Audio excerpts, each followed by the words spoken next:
The best deal on island just got even bigger. Choose from the iconic Whopper, Crispy Chicken Sandwich, Original Chicken Sandwich, the Big Fish, the Jumbo Ham and Cheese. And make any of them spicy. Any two for just $9. Only available at Burger King.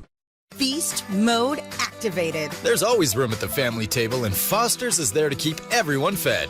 With incredible new recipes and familiar classics, we have everything needed to cater any family feast. Roast turkeys, holiday hams, fall off the bone pork shoulder. Not to mention cheesy mac and cheese, scallop potatoes, pumpkin or pecan pie. There's a lot to be thankful for this year. Have a thankfully hassle-free Thanksgiving and order yours online at fosters.ky. Fosters, better because we care. Applications for Leadership Cayman 2023 are now open. Leadership Cayman is a 6-month intensive program that identifies and equips leaders with exclusive tools and information needed to take their leadership skills to the next level. Participants will receive exclusive insight from key decision makers and business leaders, create long-lasting connections while challenging themselves to make a difference in their community. Application deadline is Friday, November 11th. To learn more, visit leadershipcayman.ky. For the record, proudly brought to you by Pirates Fest 2022. Stay in the know. Get the full event lineup at piratesfestcayman.com. Vamped Motors, the only authorized Ford and Toyota dealership serving the Cayman Islands. Coca-Cola, available across the Cayman Islands from Tortuga distributors. Accept no substitutes. Taste the feeling with Coca-Cola. Brand Source Home Gallery, inspiring luxury. West Bay Pharmacy, taking care of your health. And JN Money. From abroad to yard. Fast, affordable, convenient. Doctors Hospital. Peace of mind is important when life happens. Doctors Hospital, always there for you. Call 949-6066. This is For the Record with Orett Connor. Coming to you live from Radio Cayman Studio. For the record. For the record. For the record. Hear from your government officials, independents, and the opposition on issues that matter to you. For the record. Engage in an open dialogue between residents and lawmakers. For the record. For the record. For the record. Informative, impartial, insightful. This is your talk show. 1-800-534-8255. Your calls, your input.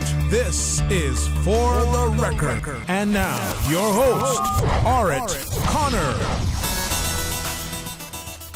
Good morning, good morning, good morning. O land of soft, fresh breezes and verdant trees so fair. Today is Friday, the 11th day of November 2022, right here in the beautiful Cayman Islands. We hope and we trust that everyone had a restful, peaceful, enjoyable evening. Those of you who are on the roads of the Cayman Islands, we urge you to please, please, please be extremely cautious. Ensure that you observe the rules of the road.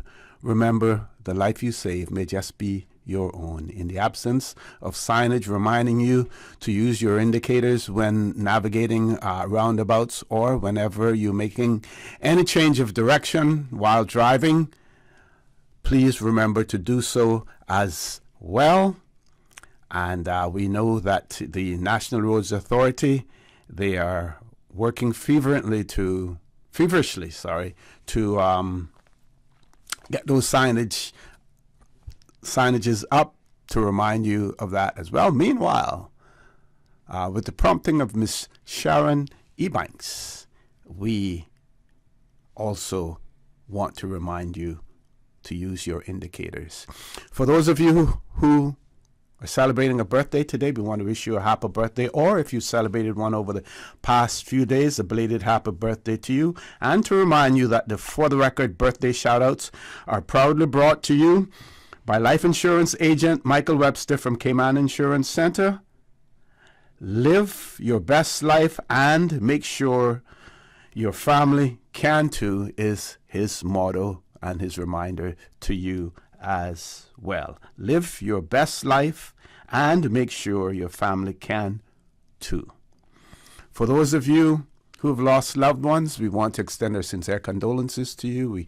We hope and we trust that your faith will help to carry you through these extremely challenging times, and that the memories of your loved ones will be a blessing to you as well. Those of you who are ill and are either at home or at a medical facility here in the Cayman Islands or overseas, we wish you a speedy recovery. So, folks, I want to thank you for allowing Radio Cayman and, by extension, For the Record, into your homes, into your vehicles, as you traverse the busy roads of the Cayman Islands, into your places of work, wherever that may be. As you know, For the Record is a show produced by the staff and management of Radio Cayman, and it is geared towards keeping you abreast of issues as they arise and play out on the local, regional, and international scene. I am your host, Orett Connor, and you're welcome to join me every Monday, Wednesday, and Friday from 7:30 a.m. until 10 a.m. During that period, our phone lines are open, and we have the radio voice of Silver Fox, Mr. Paul Akal, waiting to take your calls. You can call us on our toll-free number provided courtesy of Flow. That toll-free number, 1-800-534-8255.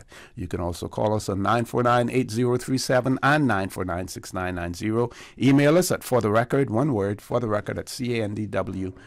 WhatsApp us, 925-3261, or if you just simply want to follow us on YouTube, you do that simply by subscribing to Radio Cayman live stream. And of course, we're on Facebook as well, so you can follow us there. Before I introduce my guests this morning, we're going to give those birthday shout outs, and Mr. George Shillette wants to send belated happy birthday greetings to Miss Minette McCoy, who celebrated birthday on Thursday, and Mr. Shillette says that he wishes that Miss McCoy will live to see many, many more birthdays and keep faithful to God. And of course, his favorite song to her is Drinking from My Saucer as well. So, Miss McCoy, belated happy birthday greetings going out to you. We also, and I mentioned her name earlier, Miss Sharon Brown is celebrating a birthday tomorrow. She's celebrating her birthday tomorrow. And happy birthday greetings coming from Reese, Sasha, grandson Cameron, and granddaughter Jessie, and from all of us here at Radio Cayman as well. Of course, I want to thank her for sharing her copies of the Nor'Wester magazine, with me as well, and also for her advocacy on additional street signs reminding drivers to use their indicators, especially when navigating a roundabout as well. We also understand that tomorrow, the Premier, the Honorable Wayne Panton, will be celebrating a birthday as well. And Miss Martina Nemard celebrating a birthday also. And Miss Martina, former colleague of ours at the Immigration Department, as well. Very, very nice, enjoyable person. You want some jokes, you can get them from Miss Martina, as well. And I should mention this also, a very astute businesswoman, Miss Martina Nemard as well. So, Miss Martina, happy birthday to you as well. So, if I get any more birthday greetings, I will try to fit them in during the course of our conversation here this morning. But the conversation will be taking place, and you would have heard them on Wednesday on Sterling Dwayne's Show Talk Today. Dr. Steve McPhail, who is the chair of the Immigration Review Committee. Mm-hmm. And we have the chief officer in the Ministry of Customs and Border Control and Labor, Mr. Wesley Howell. Gentlemen, good morning. It is my pleasure to have you on For the Record, Doc, in a different capacity, sort of, this morning as well. Gentlemen, welcome. Thank you, sir. Welcome. Thank you. Okay, so Mr. Howell, tell us what we will be discussing this morning. Thank you, Mr. Connor. I am happy to be here this morning with the chairman of the PR Points Review Committee, and we have some information to share about the work that the committee has been up to and what lies ahead for them. And most would know that Dr. Steve is also the chairman of the Cayman Citizen Permanent Residency Board, so he is a wealth of knowledge on this, and he lives and breathes these things on a weekly basis. So I'm happy to be here to talk about the issues. Okay, Doc, before we go to the commercial break, how do you manage to do all of this? You still have your practice, and I know you sort of like scale that down, but you still do that. Chairman of the Permanent Residency and Status Board, now chairing this committee. Of course, the two tie in, together amongst other things that you do. The Planning Appeals Tribunal as well. Yeah, wow. And also soon will be involved with the Boundary Commission again. Okay, Electoral Boundaries Commission. Is coming up, yes. Well, I usually up at 4 or 5 o'clock in the morning. Mm-hmm. I usually get down to my office before 6. I prepare things for the people in the office to work on, and I attend to all of my duties that I have to do. I go to my meetings on Thursdays with the PR and Permanent and Status Committee. And on Fridays, I go. I go to the review point system committee, and I haven't been very active with the appeals tribunal committee because we have a lot of other people doing the tribunal work. Yes. Because that's very taxing. Because after an appeal, you have to do what you have to write decisions, and I don't really have time for most of that. And so I get up. I'm in the office by 6 o'clock in the morning, and I'm out of there around 9 and 10 o'clock in the evening, in the night.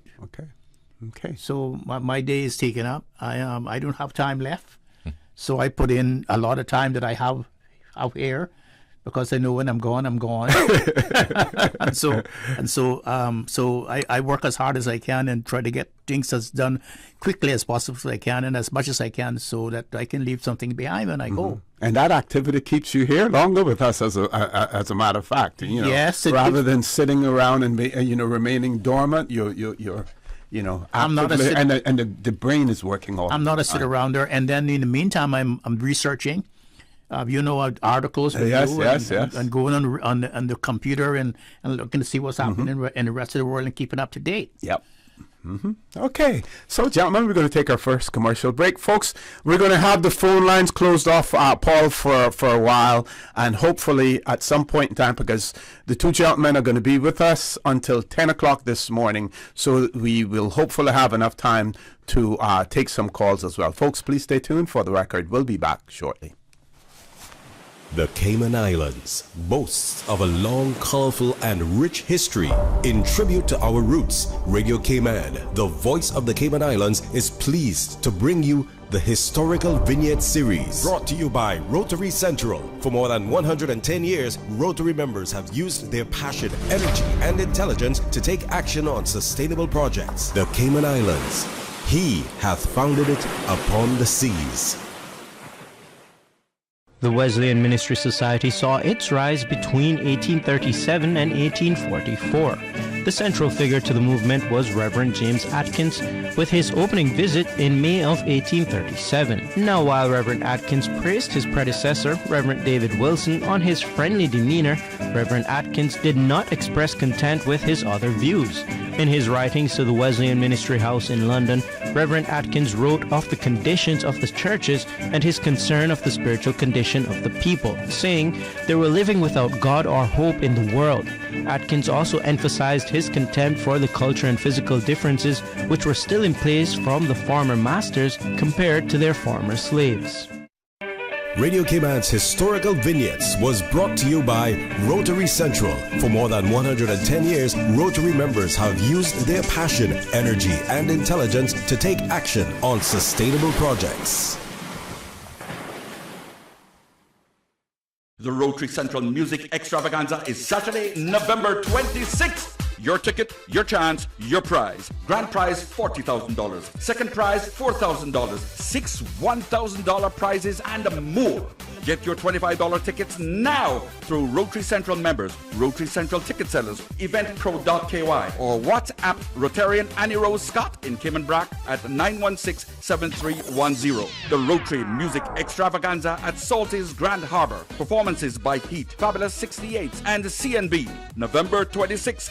you can be the winner. Proceeds fund Rotary Central Community Projects. Rotary Central NPO number 232. Rotary, all the good you imagine. With costs and insecurities rising, staying grounded and focused is what your family needs. Life insurance covers your family and mortgage protection. Peace of mind is mental health awareness. Life insurance, the sure way to protect your family. I'm Michael Webster. Don't take chances with your family's future or your valuable assets. Cayman Insurance Center, protecting you and your family so you can take back your future. I'm Michael Webster. Let's discuss your peace of mind today. Call me at 925-5433. Think life insurance.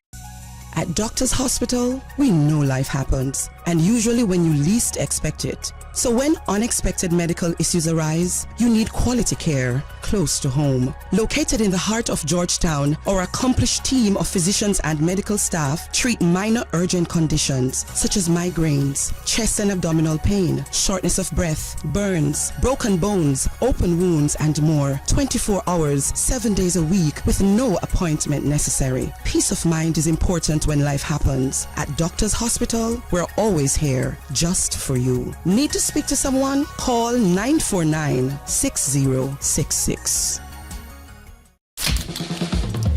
What's that? No sugar, same amazing taste? Coca-Cola Zero Sugar is here to stay. No one can stop me when I taste the feel. Classic taste, pure satisfaction. Be sure to stop into any Tortuga location and get your own case of Coke Zero. Or grab an ice cold one straight from the cooler. Brought to you by Tortuga Distributors Limited. Coca-Cola, taste the feeling, Cayman. 60 and bossy with J and money. When I trip it easy, trust me. Yeah. Come on, just send some money. I instant entry. Look how you lucky. Bossy, J and money, bossy. J and money, send you go a yard. Scene, bossy, Jamaica well bossy. 60 and bossy. We well proudie. Celebrate Jamaica 60 with J and money for a chance to win a dream vacation for two to Jamaica, including airfare, resort stay, and more. Send money for a chance to win. Your loved ones will also be entered for a chance to win a brand new car. Competition runs from now until December 24th. J and money 60 and bossy enough. Call 345-945-2014 for details. Available at J and Money locations across the Cayman Islands. Bossy, Jamaica well bossy. 60 and bossy. No J and bank account required. We think it's time you crossed over to a new vehicle. And with the Toyota Corolla Cross now at Vant Motors, you have plenty of reasons to make the switch. The crossover body and hybrid engine is a sleek design in a sturdy structure with a spacious interior that opens to extensive cargo space. Stuck in traffic? The high-performance self-charging hybrid system automatically switches between gas and electric vehicle mode, helping you lower both fuel costs and carbon emissions. The Corolla Cross has full LED lighting inside and out, an integrated display audio system with energy monitor, and a dual-zone climate control system to ensure comfort for all. Test drive the new Toyota Corolla Cross Hybrid today at Vant Motors, Walkers Road. Hello, Cayman Islands. This is Carly Davis. Come and enjoy an evening of thanksgiving and praise at Cayman Gospel Fest on Saturday, November 19th at the Lions Center. Come see Cayman's best performers and church choirs. My band and I will be there. Admission is free. See you Saturday, November 19th at the Lions Center with Cayman Gospel Fest. You cannot afford to miss it. Yes, come out and let's have fun together. Brought to you by the Progressives, celebrating 20 years of service to the Cayman Islands. System 1 loaded. 1-800-534-8255. What is on your mind when it comes to the government, independence, and the opposition? Issues that matter to you. 1-800-534-8255. Waiting to hear from you. For the Record. This is For the Record with Orett Connor. Good morning and welcome back to For the Record. In the studio with me this morning, we have Mr. Wesley Howell, who's the Chief Officer in the Ministry of Customs and Border Control and Labor, and also in the studio in a different capacity this morning, rather than being my co-host, Dr. Steve McField. He is the chairman of the Permanent Residency and Caymanian Status Review Committee. So, Doc, we're going to ask you to tell us what this committee is all about and what remit have you been given by the government? Yes, sir. The committee was set up earlier this year by the cabinet, and the cabinet gave us terms of references. And the terms of the background of the committee is that, and it says since 2004, permanent residence in the Cayman Islands has been awarded by way of a point system. And then the purpose of the committee, it says, the committee is to review the statutory provisions and processes that regulate the granting of permanent residence in the Cayman Islands and make recommendations to Cabinet in support of the aims set out below. And the committee is also to review and recommend changes to the criteria, factors, and weighing of points available in respect of each factor in the permanent residence point system. Now, the objects of the committee is the overall aims of the committee are to create an improved system for granting permanent residence by redefining the assessment criteria for the grant of permanent residence so that they align with the government's economic, cultural, and social objectives, and to ensure that the selection process is both transparent and fair to all applicants and who have truly integrated into the Cayman community, and identify and make proposals for addressing anomalies, oversights, and weaknesses in the provisions relating to permanent residence as contained in Part 6 of the Immigration Transitional Act 2022 revision and the Immigration Regulation 2019 revision, and make recommendations for improvements to the appeals process so that appeals to the Immigration Appeals Tribunal are disposed of faster. Now, the scope of responsibilities are to take the applicant's character into account, reflect the government's economic and social policy objectives, take into account views of the public garnered through broad public consultations, which will come later, do not have any effect of excluding any particular class of residents from the possibility of becoming a permanent resident, and to ensure that future permanent residents have particular qualifications and or expertise that the islands need to attract and retain, and that are already involved in the training, mentoring, and development of Caymanians, and recognize the importance of the continuation of such training and development.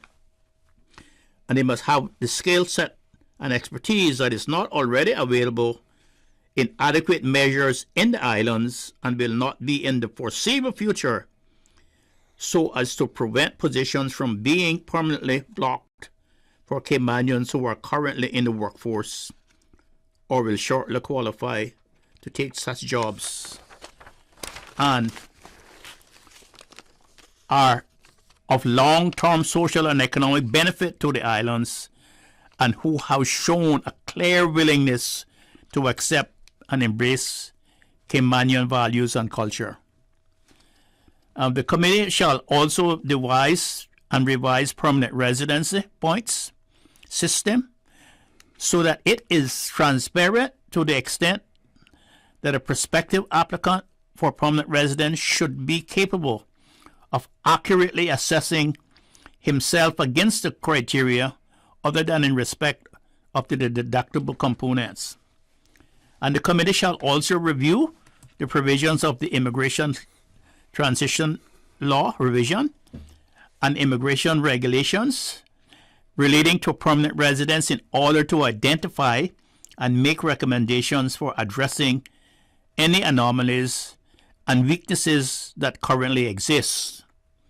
And the committee shall also review the statutory provisions relating to appeals to the Immigration Appeals Tribunal and make recommendations for improvements in the appeals process, which will allow for the early identification within 3 weeks of application and disposal of appeals for new appeals under this regime that have no realistic chance of success and which have been submitted solely to facilitate continued residence by taking advantage of a heavily backlogged system, and allow for new appeals under this regime to be processed within 3 months of submission, taking into account any current backlog of appeals waiting to be heard by the Immigration Appeals Tribunal. And lastly, the committee may also review any area it feels relevant to further advance the government's intent of improving the immigration system. Okay. So that's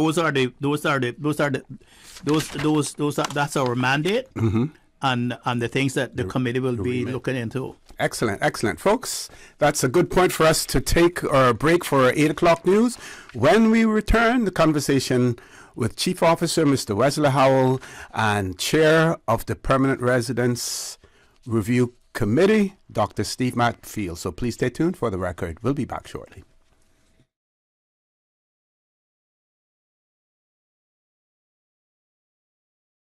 Feast mode activated. There's always room at the family table, and Foster's is there to keep everyone fed. With incredible new recipes and familiar classics, we have everything needed to cater any family feast. Roast turkeys, holiday hams, fall-off-the-bone pork shoulder. Not to mention cheesy mac and cheese, scallop potatoes, pumpkin or pecan pie. There's a lot to be thankful for this year. Have a thankfully hassle-free Thanksgiving and order yours online at fosters.ky. Fosters, better because we care. The voice of the Cayman Islands. 89.9 FM in Grand Cayman and 93.9 FM in Cayman Brac and Little Cayman. Silver wings shining in the sunlight. Radio Cayman. The 8 a.m. news is brought to you by ValueMed Pharmacy. Save time and order your prescription refills online at value-medpharmacy.com. VALU-medpharmacy.com. For today's biggest news. Radio Cayman, the voice of the Cayman Islands.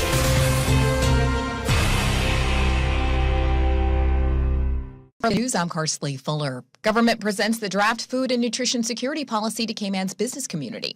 How we grow food will have to change. No longer can we enjoy the large tracts of arable lands where we can have large agro parks or these spaces, but we have to see how can we include innovation, technology in growing food, looking at urban gardening, etc. Policy advisor Des Moines Nash tells attendees the need for the policy is clear, from the rising costs of imported food to the concerns about reliability of supply as our food sources become increasingly more urban. With the average age of farmers in Cayman around 60, Mr. Nash also raised concerns about the need to get young people into the agricultural business. 5 to 10 years, we can forget about local agriculture if we do not step in and have an influx of young people interested and practicing agriculture, like a colleague who is a graduate with a computer science degree, but is currently a practicing farmer. Cody, by the way, is operating Primitive Greens, housed inside a container, which by all accounts is producing delicious greens and other veg and herbs on a regular basis. You can read the draft policy and provide feedback at gov.ky. The final district meeting is scheduled for the 15th of November at the Easton Civic Center. It's the last call to have your say in protecting Cayman's native brown boobies. More from Radio Cayman's Shanda Gallego. The public consultation period on a draft conservation plan to protect native nesting seabirds ends today. The purpose of this plan is to, quote, secure safe spaces for 6 of Cayman's most threatened seabirds to nest and rear their young free from disturbance. Of critical concern are the beloved brown boobies on Cayman Brac. With only about 40 nesting pairs, DOE officials say brown boobies are functionally extinct. This means the population is not strong enough to survive a major impact, such as a large storm or the continuing loss of eggs and chicks to the increasing numbers of invasive predators like rats, cats, and green iguanas. DOE officials say we can't control the weather, but we can help strengthen our booby population's resilience by leaving bluff edge property natural, keeping cats indoors and dogs on a leash and not approaching them too close, especially when nesting. To read the draft conservation plan and chime in, check out www.conservation.ky/seabirds.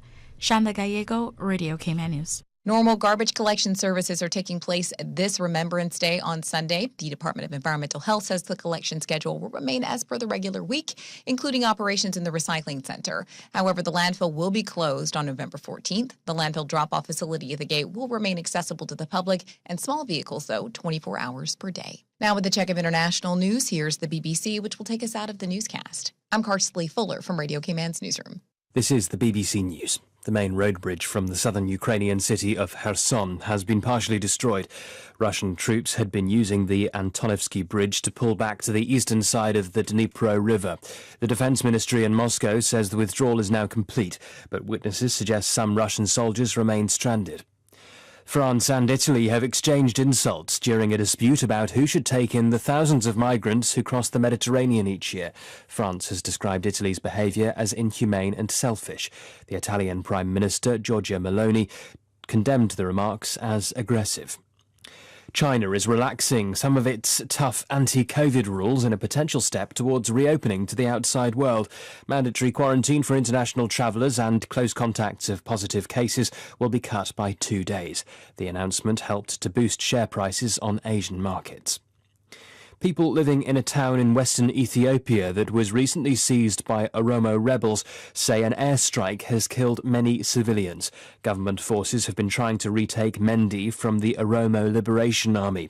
Last year, the OLA went into alliance with Tigrayan forces in the north against the Ethiopian government. India's Supreme Court has ordered the release of 6 people convicted in connection with the killing 3 decades ago of the former Prime Minister Rajiv Gandhi. All had been serving life sentences. The court said they demonstrated satisfactory conduct. Mr. Gandhi's Congress party called the decision totally unacceptable. BBC News. The 8 a.m. news is brought to you by ValueMed Pharmacy. Save time and order your prescription refills online at value-medpharmacy.com. VALU-medpharmacy.com. Did you know that ValueMed Pharmacy has a free online prescription service? Managing your health and medical requirements has never been easier with ValueMed. Simply visit value-medpharmacy.com. That's VALU-medpharmacy.com and click the Refill Prescriptions tab on our website. Fill in the information for new prescriptions or refills and choose your preferred pickup location. ValueMed on Walkers Road or Town. Then bring in your original prescription from your doctor when picking up. There's no need to stand in line and wait for your prescription. Save time and pick up prescriptions at your convenience by visiting value-medpharmacy.com. That's VALU-medpharmacy.com. Stay in touch with Radio Cayman for the latest in news and information. Follow Radio Cayman on social media, Facebook, Instagram, Twitter. Download the Radio Cayman app or log on to our website, www.radiocayman.gov.ky. Radio Cayman, your voice, your choice, your radio. Health Services Authority is now offering online payment options for patients. Patients of HSA can now pay their bills, including deposits, towards scheduled services online at payments.hsa.ky. The secure, new online payment system accepts debit or credit cards and is in addition to the available payment options of cash, check, and online bank transfer. For quick, easy, and secure payment directly from your phone or computer, visit HSA's new online payment system at payments.hsa.ky. And the whole island is one big party, party, party. Grand Cayman Pirates Fest is here. Taking over Seafarers Way. Saturday, November 12th, Georgetown events start at 1 p.m. with the cardboard boat race and water mermaids showcase. The Pirates storm the streets at 3 p.m. followed by the float parade, national song and heritage costume competition, and fireworks show at 9 p.m. A full Saturday of thrills for the entire family, including 8 hours of food festival. Saturday, November 12th, the party takes over Seafarers Way. Afternoon till night. Come for lunch, party a bunch, and pirate the night away. Hello, Cayman Islands. This is Carly Davis. Come and enjoy an evening of thanksgiving and praise at Cayman Gospel Fest on Saturday, November 19th at the Lions Center. Come see Cayman's best performers and church choirs. My band and I will be there. Admission is free. See you Saturday, November 19th at the Lions Center with Cayman Gospel Fest. You cannot afford to miss it. Yes, come out and let's have fun together. Brought to you by the Progressives, celebrating 20 years of service to the Cayman Islands. The 8:12 a.m. weather report brought to you by CG Brit K, where people come first. Good morning, everyone. Hello? Hello? Oh, sorry, I was on mute. Okay, I see we have just about everyone, and of course Tom drops off, as per usual. Let's just wait a minute here. He always comes right back, and we're almost ready, and... oh, whoever's dog that is, please go on mute. Why won't it let me share my screen? Okay, looks like we're ready to start. We're like a video conference with no technical issues. CG Brit K. Good like that.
The 8:12 a.m. weather report brought to you by CG Brit K, where people come first.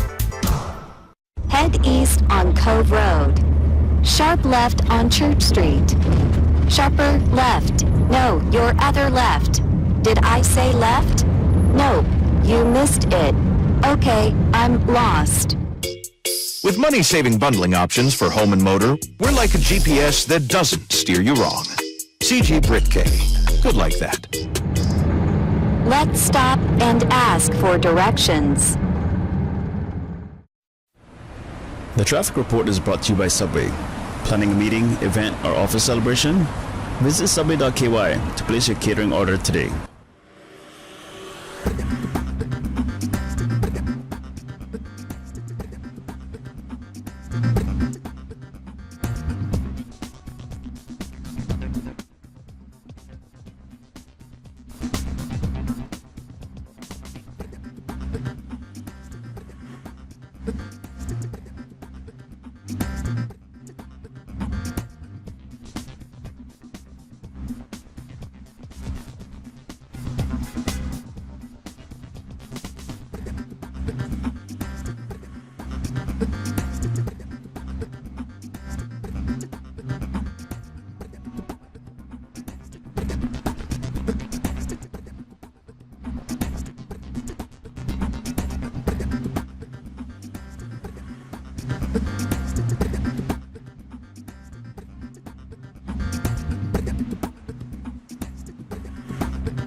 When you're craving something big, something tasty that gives you that lip-smacking satisfaction, something that hits the spot, there is nothing better than a footlong from Subway. It's pretty tasty. Filling and full of flavor. Try our new sweet onion steak teriyaki with a twist, or the classic chicken teriyaki. Top it with green pepper, onions, cheese, and that sweet onion teriyaki sauce, all piled on your favorite artisanal bread. Satisfy that craving with a footlong from Subway.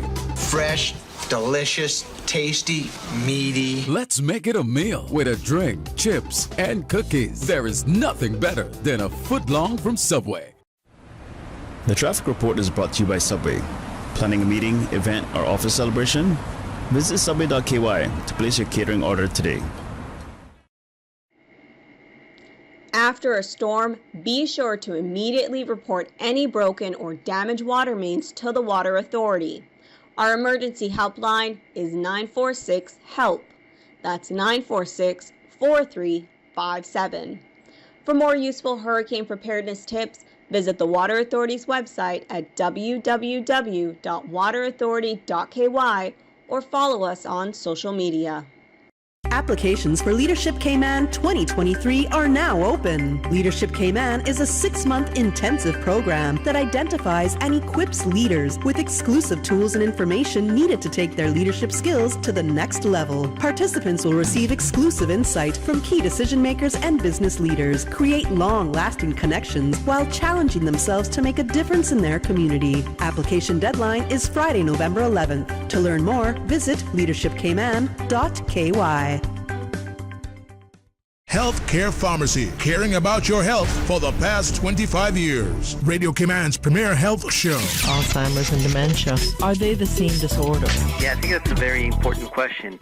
For the Health of It with Tara Bush. For the Health of It with Tara Bush. Is heard on Saturdays at 9:30 a.m. and on Wednesdays at 7 p.m. Brought to you by Healthcare Pharmacy in Grand Harbor, where they care about your health. Transfer and refill your prescription online. Visit healthcarepharmacy.ky or call 947-8900. Healthcare Pharmacy, now with a new and second location in Governor's Square. The new Healthcare Pharmacy in Governor's Square is open Monday to Friday, 9 a.m. to 6 p.m. and Saturday, 9 a.m. to 2 p.m. Healthcare Pharmacy, where they care about your health. For the record, with Orett Connor. Initiating system. For information that matter. For the record, with Orett Connor. Continues right now on Radio Cayman. Good morning and welcome back to For the Record. It's my pleasure to have in the studio with me this morning the Chief Officer in the Ministry of Customs, Border Control and Labor, Mr. Wesley Howell, and Dr. Steve Macfield in his capacity as the Chair of the Permanent Residency Review Committee. So we're talking earlier, before we went to the news break, Dr. Macfield shared the terms of reference that have been given to his committee by Cabinet. And so we're going to talk about those things. I'm going to just sit here and sort of moderate. I'm going to let them take the conversation in the direction that they want it to go because they're sharing vital and important information with you. At some point in time, we will open the phone lines, to you, but that will only be done after they have completed their mission, which is to get information across to you as well. So, gentlemen, back over to you. Mr. Macfield, would you want to start off, or no? Before we go to Mr. Howell, I would just like to remind your listeners of one of the scope of responsibilities. Yes.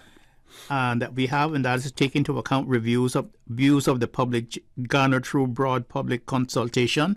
And I would just want to remind them that there will be broad public consultation, and part of that consultation will also be in the form of a questionnaire that we will ask people to respond to. So with that, we'll ask Mr. Howell to continue. So that would be. As opposed to having public meetings, because sometimes you find that when you have those meetings, the attendance can be extremely low, and then people get into conversations that you really are not there to discuss, because it's important for these things to be dealt with as quickly as possible, I would imagine. So yes, I think, Mr. Howell, the cabinet desires that we bring back a report early next year, as early as January or something next year. The current timeline is for the end of this calendar year, but I think we may need to go into next year to finalize the discussions of the committee. Okay. Yes. Okay. All right. Mr. Howell? So, Mr. Connor, thank you very much for that. The system as it is now designed has a number of points that are allocated to applicants when they apply. So individuals who live and work in the Cayman Islands are able to apply for permanent residency through the point system with a minimum of 8 years of residency within the Cayman Islands. If they choose not to apply and they're on work permit, then the term limit kicks in after year 9, and there's a requirement to break their stay for 12 months. So there's a number of factors that individuals would have to qualify for under the point system, including occupation, education, training, and experience. Goes on to local investments, investments in real estate. While I'm on that topic, I can say that there's anecdotal evidence that this factor may well be playing towards the increasing cost and of housing, particularly for up and coming Caymanians. Then points are also allocated for financial stability. That's the ability for the person to maintain themselves long term within the Cayman Islands, which is an important factor as well. Factor 5 is the community-minded and / integration into the Caymanian community, and a number of factors are evaluated within that one, and there are strong opinions in that. They often mention one is points for walking dogs and those sorts of things, and there is some mindset that individuals who are, and this is something that the Deputy Premier, as the Minister responsible, has spoken about before, individuals who volunteer their time and efforts to mentor young Caymanians to get into the professional world as entrepreneurs, as professional, as technical and vocational experts. He's of the view that those persons who do that level of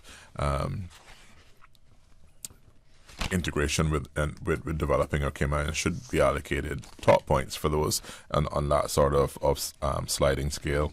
And factor 7 is possession of close Caymanian contacts. So that's individuals who may have Caymanian spouses, children, those sorts of things.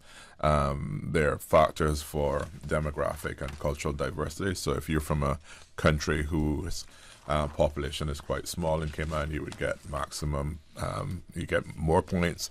If you're from a country with a lot of that nationality within our community, then you would get less points for that. And then factor 9 is age distribution as well, which again, there's some formula set out in the regulations to cover how those are awarded. And then finally, points can be deducted for criminal convictions, health issues, administrative fines that may have been levied on the individual. So this sort of takes into consideration the person's character and their ability to sustain themselves here, because pension plan contributions are also looked at in that factor as well in the deductible components. So that's what exists now. The process as it stands has been in place for several years.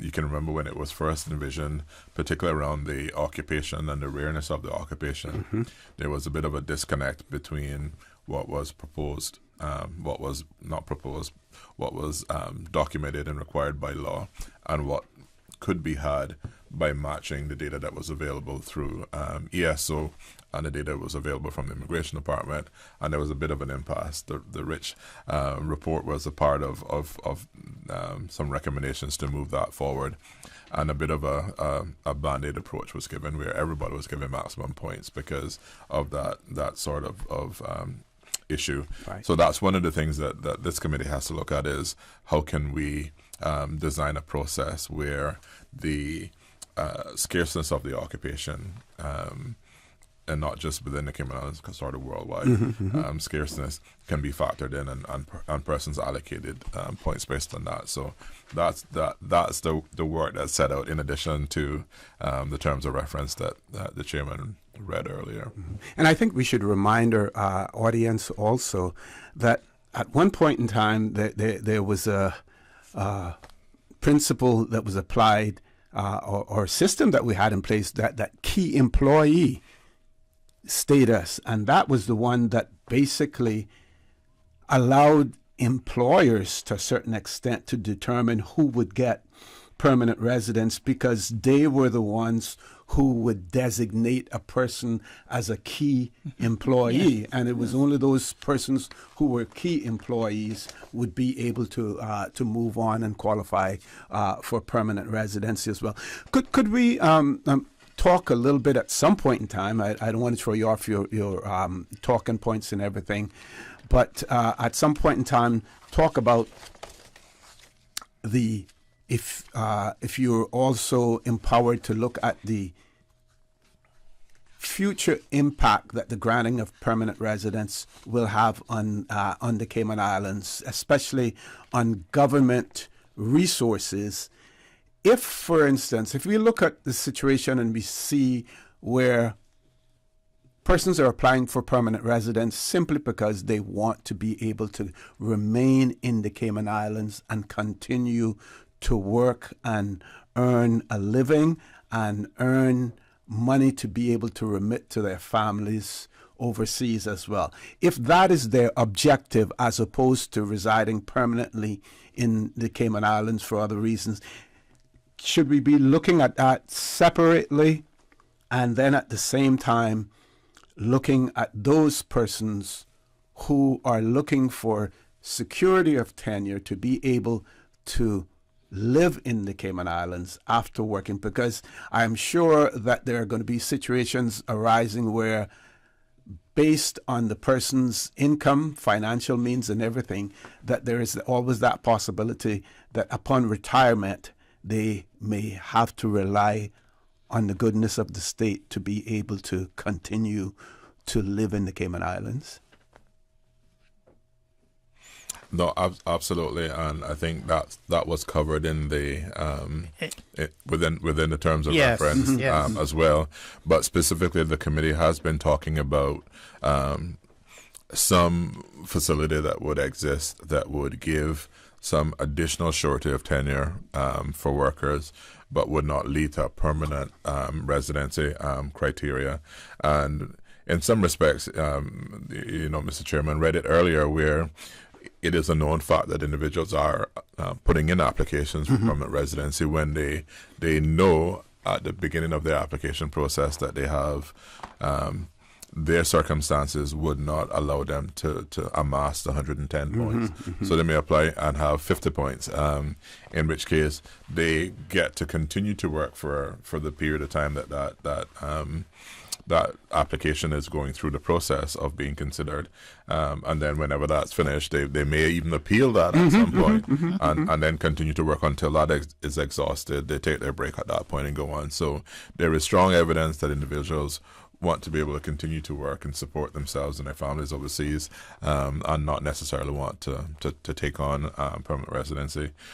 Some individuals gain permanent residency and never ever progressed on to claiming, applying for the right to be a Caymanian as well. So again, you're looking at individuals whose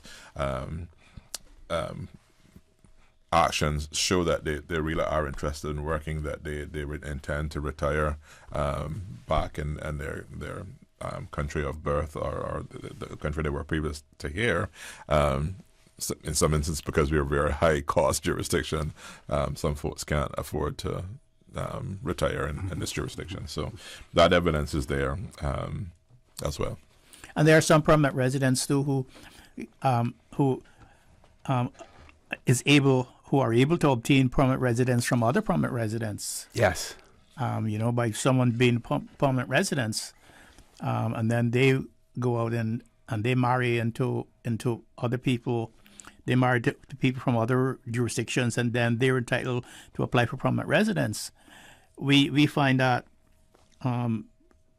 every week that we have our board meetings, and one of the things that, like I have said before, we have to take our particular qualifications and our expertise that the islands need to attract and retain. Mm-hmm. Some of them don't actually have those things that the island need to retain, and especially those people in the lower income brackets of employment. Mm-hmm.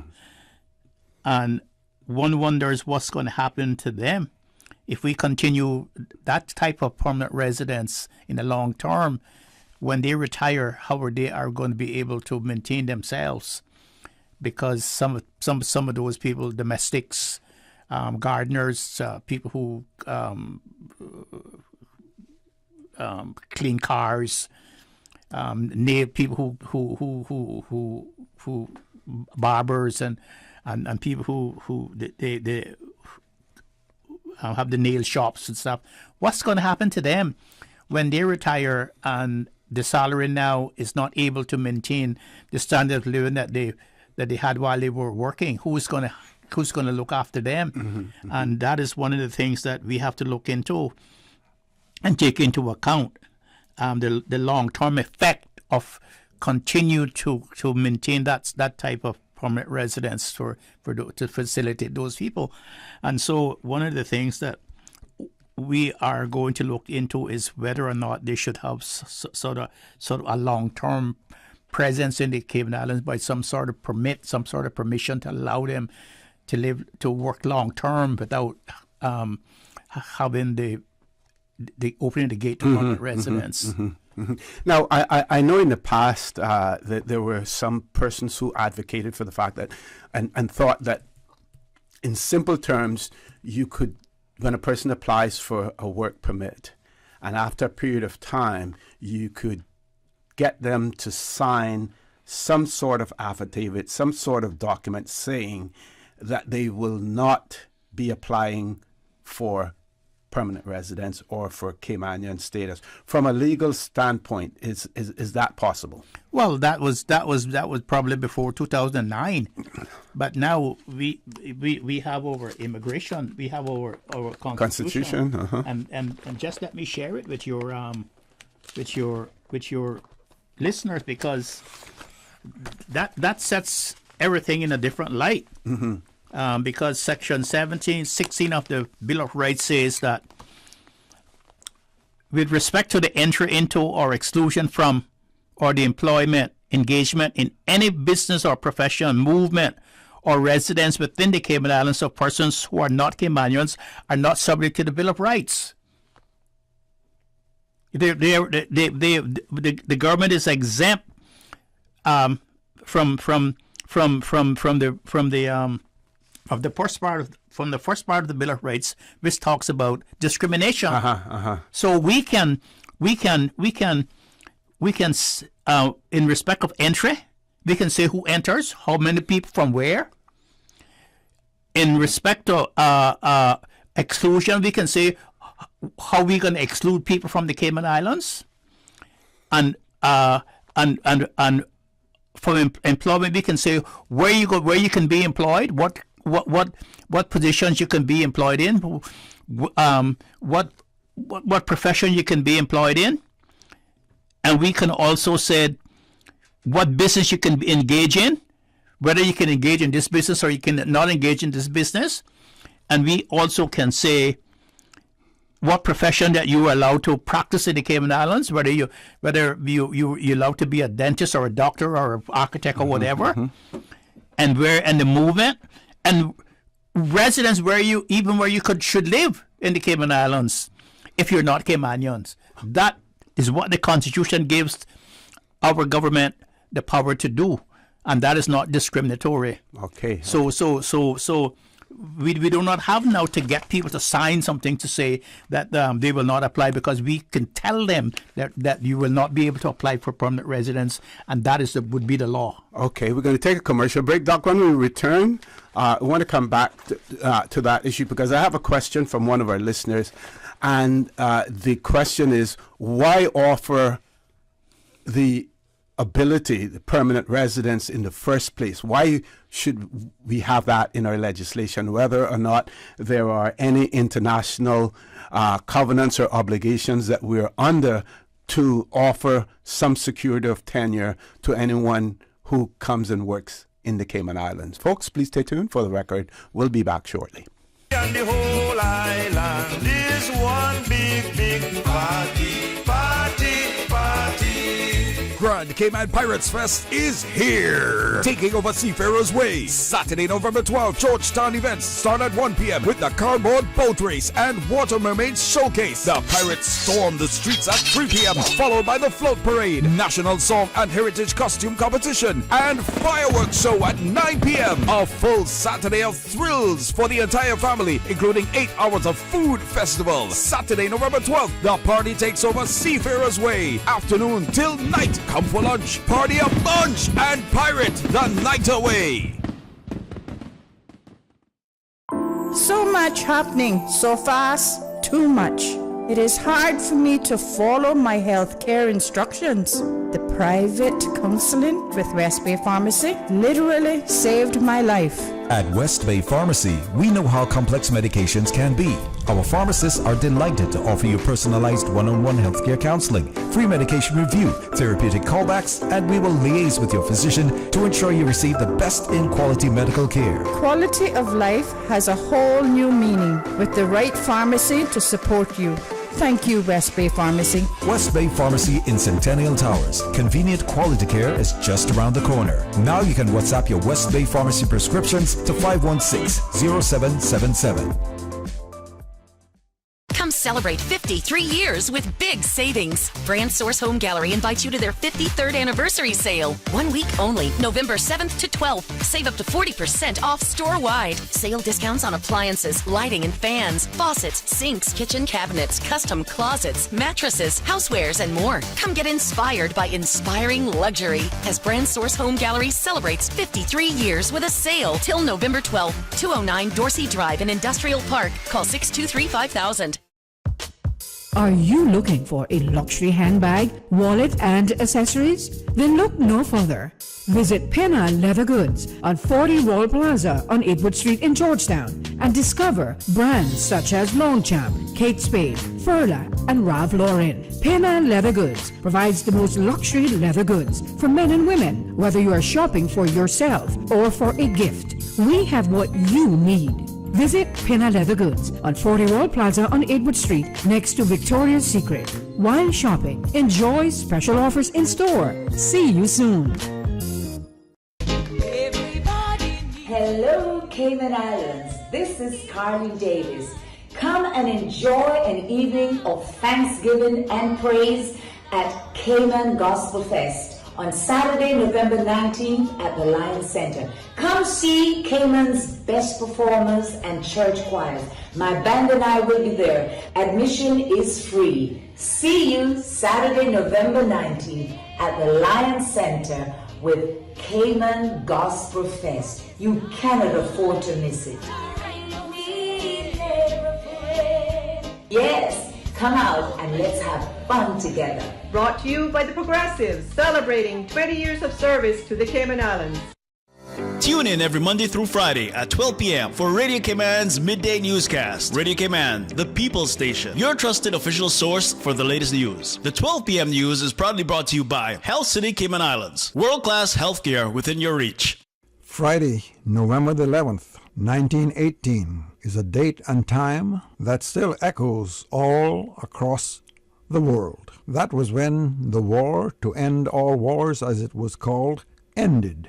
Think now, did mankind or womankind learn any lessons about war On Friday, November the 11th, on CI Retro's Talk Today segment at 1:30 p.m., listen in for a series of short narratives describing Caymanians' contribution to the defense and preservation of freedom and democracy over the last 104 years. Presented by the Cayman Islands Veterans Association, Radio Cayman, and Breeze Radio. That's Friday at 1:30 p.m. on Radio Cayman.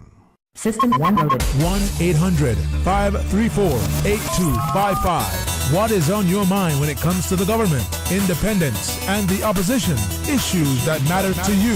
1-800-534-8255. Waiting to hear from you. For the Record. This is For the Record with Orett Connor. Good morning and welcome back to For the Record. It's my pleasure to have in the studio with me this morning Dr. Steve McField, who is the chair of the Permanent Residence Review Committee and Chief Officer in the Ministry of Customs and Border Control and Labor, Mr. Wesley Howell. So one of our listeners want to know, why do we have to offer permanent residency in the first place? And why shouldn't it be similar to status on grounds of descent only? So those persons who would qualify for permanent residence must have some connection with the islands. Why do we have to have the whole principle of permanent residence in a small jurisdiction with a finite landmass, and all the land masses are finite to a certain extent, but ours is even more finite, and with population pressures to come with it as well. Why is there a need for permanent residence? Is there some international covenant or obligation that places? No, there's no international covenant or obligation, Mr. For the Record. I think we did that to attract people to come here. Mm-hmm. In the days when we were developing our industries, developing our service industries, we did that. We did similar things to businesses. We gave monopolies to people to entice them to come. Mm-hmm. And now the problem now is that they came and the monopolies is not for in our best economic benefit. And so there's no international obligations at all, because as I read to you just now, Section 16 of the Bill of Rights, that says that we have the right to control everything that deals with the entry and work and employment in the country. I think that the problem now is that we did not understand that we would have been so successful, and that Cayman would be a desirable place for everybody to come now. Yes. Because when you look at our population now, we're bragging that we have 140 or 140 nationalities. How did they hear about Cayman all of a sudden? This little island that is only like 26 miles long and 8 miles wide. Why is this so attractive? Like a beehive. The island that time forgot. Why it's so attractive? Is it because of the success that we have made it, and now everybody wants to come now, and so the time has come now where we have to rethink what we started in the 1972. Well, 1972. From 1972 onwards, when we were trying to build the islands, businesses, and attracting people to come, we offered them permanent residence so they could come and have some security. We don't need to do that now, because everybody wants to come to Cayman Islands now, and we can pick and choose of who we want and where they should come from. Okay. Have another question here. One of our listeners say that they're curious as to why do permanent resident applicants get to stay on island while their application is being processed, and you spoke earlier about that and about some of the loopholes that are in place. And they also say how are they addressing the non-payment of PR fees? Do they plan on revoking or for non-payment rather than allowing to pay whenever the person is able to? Person's comments are that also, if government continues to grant PR and status without a quota or limit, then eventually there will be less work permit fees for government coffers. And then they say, lastly, hopefully they will be closing the loopholes that are constantly being challenged by certain lawyers. A lot of questions. A lot of questions. Yes. I'll just answer one of those things and leave the rest to Mr. Howell.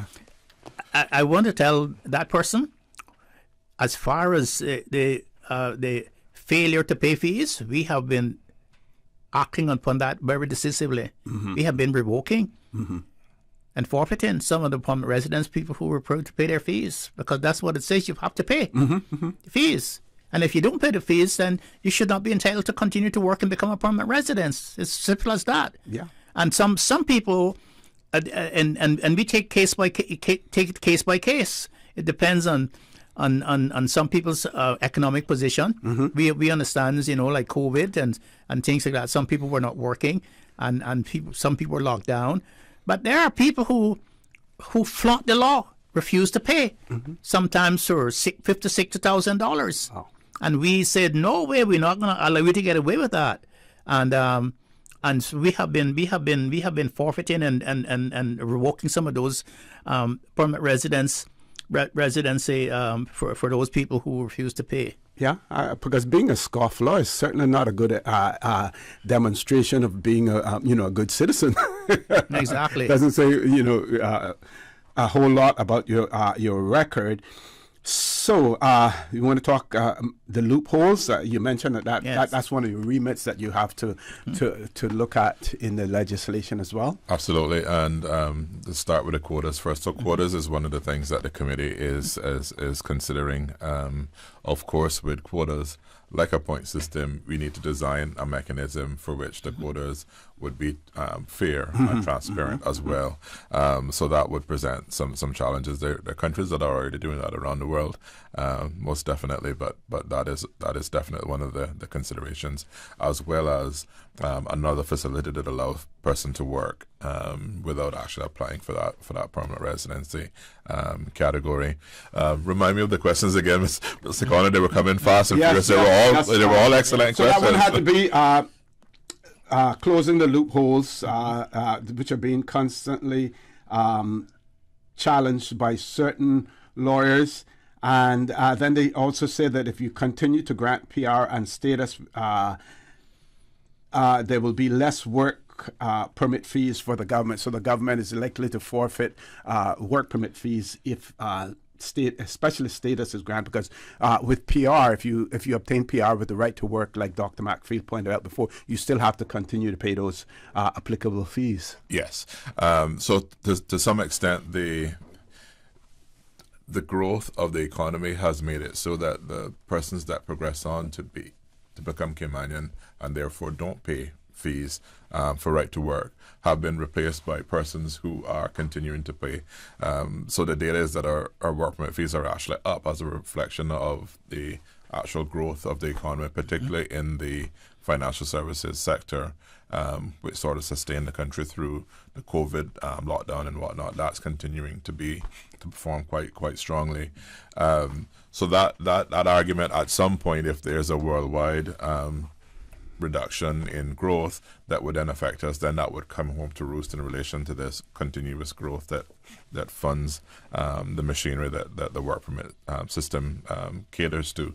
So definitely an issue there, sort of long term, but as it stands now, this calendar year, the fees are actually up. The data actually shows that the vast majority, although we're looking at the point system, 35% more permanent residency are granted to persons that marry Caymanians rather than persons that apply through 8 years. True. So a lot of the growth is actually through Caymanians marrying non-Caymanians, and then one step further, when those non-Caymanians have dependents that are not Caymanian, they then have the ability to bring them over and add them through as well. So there's that growth that comes through marriage that at this point actually exceeds the growth through the 8 year. Mr. Chairman, in his capacity as chairman of the SPR board, they are concerned about the validity of some of these marriages, and they've taken some policy decisions to start to interview their applicants and flag concerns to investigators. And I must say they've made some significant progress in relation to finding out those markers that don't appear to be intact, and refuse their applications on the basis of the evidence that the board has seen and dealt with. So kudos to them for doing that. That in itself has caused some additional time for processing, because they are doing this extra level of due diligence there. Yeah. But yeah, so just to say, there's a number of factors apply that drive persons who are permanently here and who then have ability to apply for the right to be Caymanian. Sorry, the next key question there from that call. I should have wrote them all I think down. that covered all of them. We're going to take a commercial break, folks. Please stay tuned. For the record, we'll be back shortly. Yeah. And the whole island is one big party, party, party. Grand Cayman Pirates Fest is here, taking over Seafarers Way. Saturday, November 12th, Georgetown events start at 1 p.m. with the cardboard boat race and water mermaids showcase. The pirates storm the streets at 3 p.m., followed by the float parade, national song and heritage costume competition, and fireworks show at 9 p.m. A full Saturday of thrills for the entire family, including 8 hours of food festival. Saturday, November 12th, the party takes over Seafarers Way. Afternoon till night. Come for lunch, party a bunch, and pirate the night away. JN money touchdown. Send the money now. Reach wow. You say you need some money. JN money, I can send it in a hurry. Get through quick when you come collect your cash, or use a money card and swipe it in a flash. Send funds to any bank, yeah. Pay your bills quick, yeah. Low fees, you know it, yeah. JN money, we a pick, yeah. Send and receive funds at any JN Money location. It's fast, affordable, and convenient. Money touchdown with JN Money. Send funds to any bank, yeah. Pay your bills quick, yeah. Low fees, you know it, yeah. JN Money, we a pick, yeah. Call 345-945-2014 for details. Available at JN Money locations across the Cayman Islands. We think it's time you crossed over to a new vehicle. And with the Toyota Corolla Cross now at Vant Motors, you have plenty of reasons to make the switch. The crossover body and hybrid engine is a sleek design in a sturdy structure with a spacious interior that opens to extensive cargo space. Stuck in traffic? The high-performance self-charging hybrid system automatically switches between gas and electric vehicle mode, helping you lower both fuel costs and carbon emissions. The Corolla Cross has full LED lighting inside and out, an integrated display audio system with energy monitor, and a dual-zone climate control system to ensure comfort for all. Test drive the new Toyota Corolla Cross Hybrid today at Vant Motors, Walkers Road. At Kirk's Home Center, we can make your life much better. We got it all together. We got a great deal in store for you. From cookware to stereos, from power tools to plumbing supplies. Yeah, we got the best goods with the best price. And a service to make you smile. Kirk's Home Center, we got a great deal in store for you. Hello, Cayman Islands. This is Carly Davis.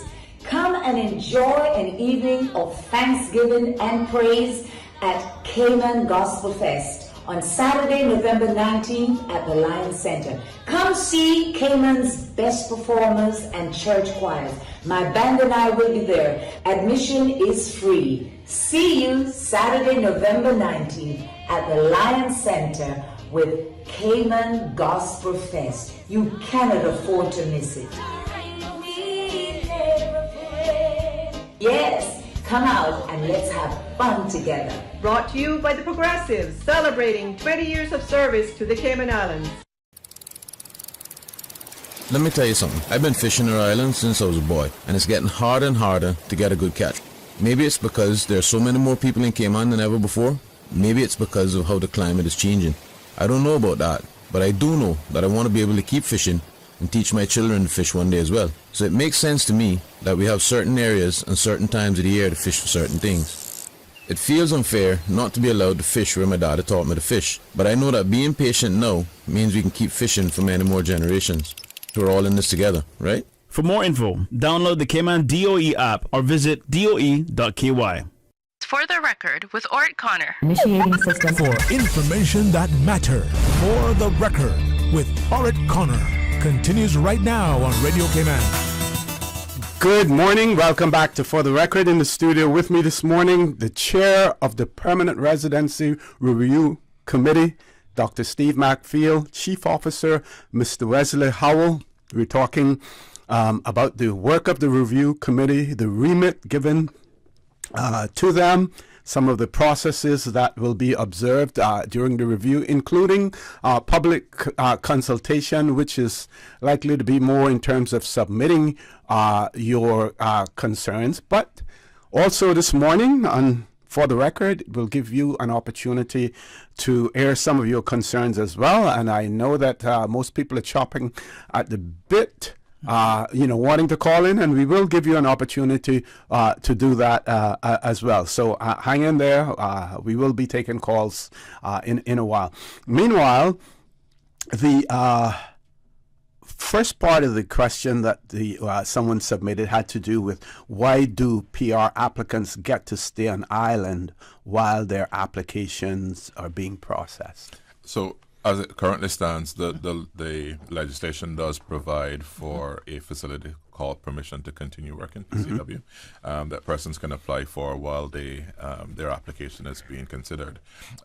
There's a number of recommendations that are firming up through the work of the committee, and those really are, as read out by the chairman. One is, if your application is assessed and your points are so far below the 110 points to qualify that there is no chance of you qualifying for permanent residency, then your application would be summarily refused and certified as such, which then would bar it from having a right of appeal to the IAT, because at that point it's obvious that the application is only there to essentially buy additional time. The other bit that is key part of the discussions is to have to remove the de novo hearings from the IAT process, where an appeal... And can you explain to our audience what de novo... sorry. That's okay. The de novo hearing really is one that the applicant is allowed to present new information. So if someone, for example, when they applied for permanent residency had no property, which is a large point factor, they then put in their appeal. That takes 12, 18, 24 months to work through the process. During that period of time, if they've acquired property, they could then add that to their application that's being heard by the Immigration Appeals Tribunal, and then possibly then qualify. The train of thought that's coming from the committee and from the government is that those applications really ought to be held on the evidence that was presented to the CSPR board at the time of application. So this is a point of law. Did they make an error in law that needs to be considered by this appellant group and overturned and then granted? But no new information should be added. These are not new applications. You're not going to make a new submission with new facts. We're going to hear the original facts at this. So that those two things, the certification without the right of appeal and then appeal only on a matter of law, then would be, and no new information would drastically reduce the number of persons that take advantage and clog up the system with these applications that really have no chance of qualifying, or those that need to buy some time so that they can further invest, further qualify to meet the point system. Okay. Doc, anything you want to add to that? And just what Mr. Howell said, we're also looking at the fact that some people are on the borderline of the success for permanent residence. They might have, where you have to get 110 points, they might only have 100, 105, and they need 5 more. Those things we're people are looking at. But if you only have 40 or 50 or 60 points, we would say that, and you appeal, that would be a frivolous appeal, and that would be dismissed out of hand, and then you would have to leave. And but I would like to go on to say that one of the things that we have to do is ensure that the future permanent residents have particular qualifications or expertise that the islands needs to attract and retain, and that leads into some of the questions that we are going to be asking of whether or not there will be some class of workers, some class of permit holders who will not be eligible to apply for permanent residence.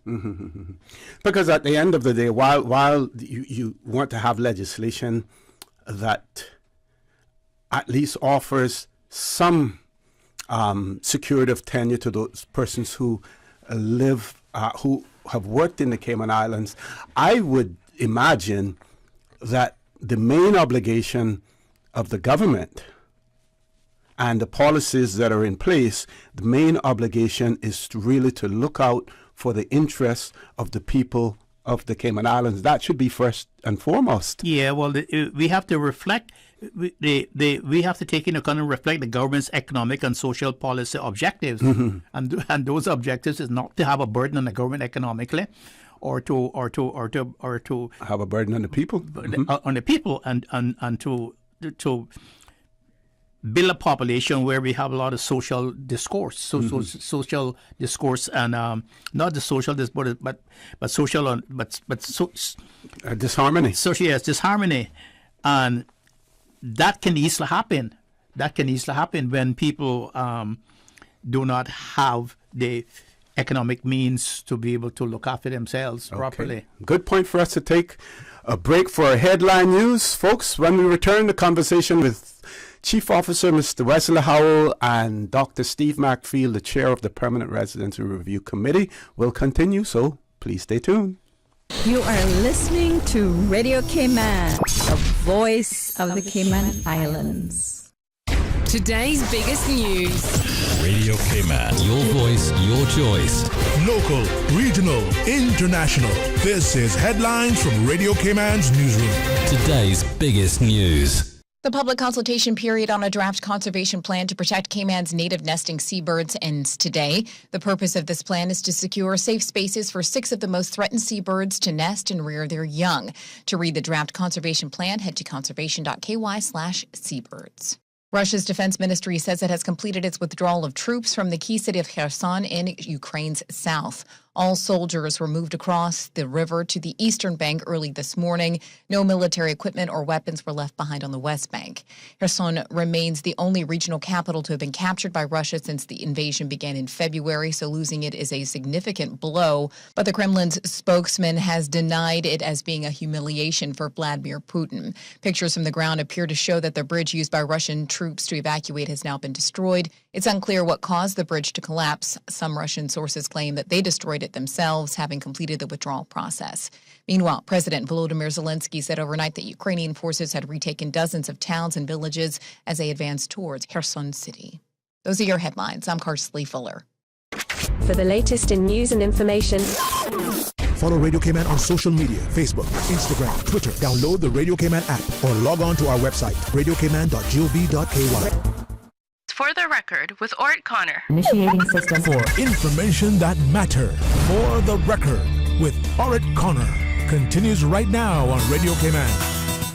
Good morning and welcome back to For the Record. In the studio with me this morning, Dr. Steve McField, who's the chair of the Permanent Residency Review Committee and the Chief Officer in the Ministry of Customs, Border Control and Labor, Mr. Wesley Howell. So, Doc, you mentioned before, about the sort of like various categories of employment, and I happened to go on a website, one of the BVI websites, and their question that they have, they're considering now, should the British Virgin Islands create a special residency program for expat teachers? Now, that's where we sort of started out when we started to look at permanent residents. Those persons that we needed to have in the Cayman Islands, those skills that were not readily available in the Cayman Islands, and what we needed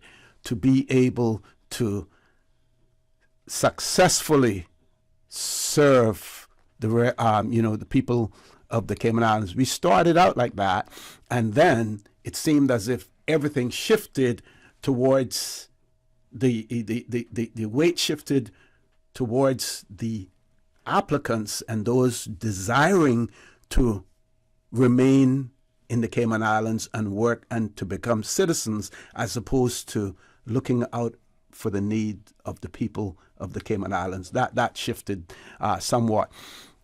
So if we were to say to give any advice to the BVI, not that they need it, we would say, be careful what you wish for. Yeah, be careful what you wish for, because as I've just said to you, one of the main things that we're looking after is the particular qualification and expertise of that the island needs to attract and retain. Mm-hmm. And if we are continuously, for instance, granting permanent residence to gardeners and to domestics and to car washers and to all of those kinds of people who do not actually have the kind of expertise that I believe that the government is asking us to look into, what is going to happen to them. We are going to need some of their support for the services that they provide, but should that be a road for them? Pathway to pathway to permanent residence? I don't think so. So how do we deal with them? Do we tell them to leave, or do we forbid them to come to work, or should we have some sort of special program for them, some special sort of tenure for them, so that a long-term permit basis for them, regime for them, so that they can operate here, but knowing that they will never be able to obtain permanent residence? That is what some of the things that we will be looking into as well. Would you be looking into the rollover policy as well? Because there are those who argue that, all I want to do is to remain here and be able to work to support my family overseas. When my retirement time comes, I'm going back home, because the money that I'm sending home, I'm building my house, I'm getting ready to retire. Over there. Anything being looked at as far as the rollover policy is concerned, bearing in mind that that's really more on the work permit side of things, but it ties in. Most definitely. It is part of the assembly line, as I like to call it. So we go back to this human rights aspect, and not necessarily our human rights, but coming out of the European Union, and this sort of legitimate expectation to a right to citizenship based on your tenure. So the previous review committees, while they didn't have particular statutes that were extended or applied to us, thought that we were on some shaky ground in relation to that. So that led to the introduction of the term limits in the very first instance, and then the offshoot of the key employee aspect, which was repealed in relation to the point system. So it is the sort of evolution as we go forward. But that expectation of a legitimate right to citizenship based on tenure is what led to the introduction of the term limit. So you essentially had a hard stop, because before that, what happened was, as it was the case in the UK and Europe, you had persons on long-term work permits, work visas, that allowed them to continue on. They would have children and with no security tenure. When the human rights aspect took into swing, they thought that was not humane, and they needed to have this thing. So we adopted that, even though it wasn't extended to us, and through our practices in relation to the right to apply for permanent residency, and then also the term limit break as well for those persons who didn't qualify for permanent residency. But essentially that could all be up for debate at this point as to whether or not, as Mr. Chairman said earlier, or domestic legislation and that would really run afoul of anything that is happening in Europe at this point, and whether or not the Privy Council would support and or overturn any of that domestic legislation at this point. So it's a really strong argument to be made on those grounds. And in the course of your deliberations and whatever recommendations are made, will the government to any extent be sounding out the UK? Because I'm sure that you don't want to introduce legislation that is likely to be not to be ascended to, by the governor. And I guess this question would be more, for the chief officer, since he's the civil servant, as opposed to Dr. McPhail. In relation to that, how much are we trying to coordinate?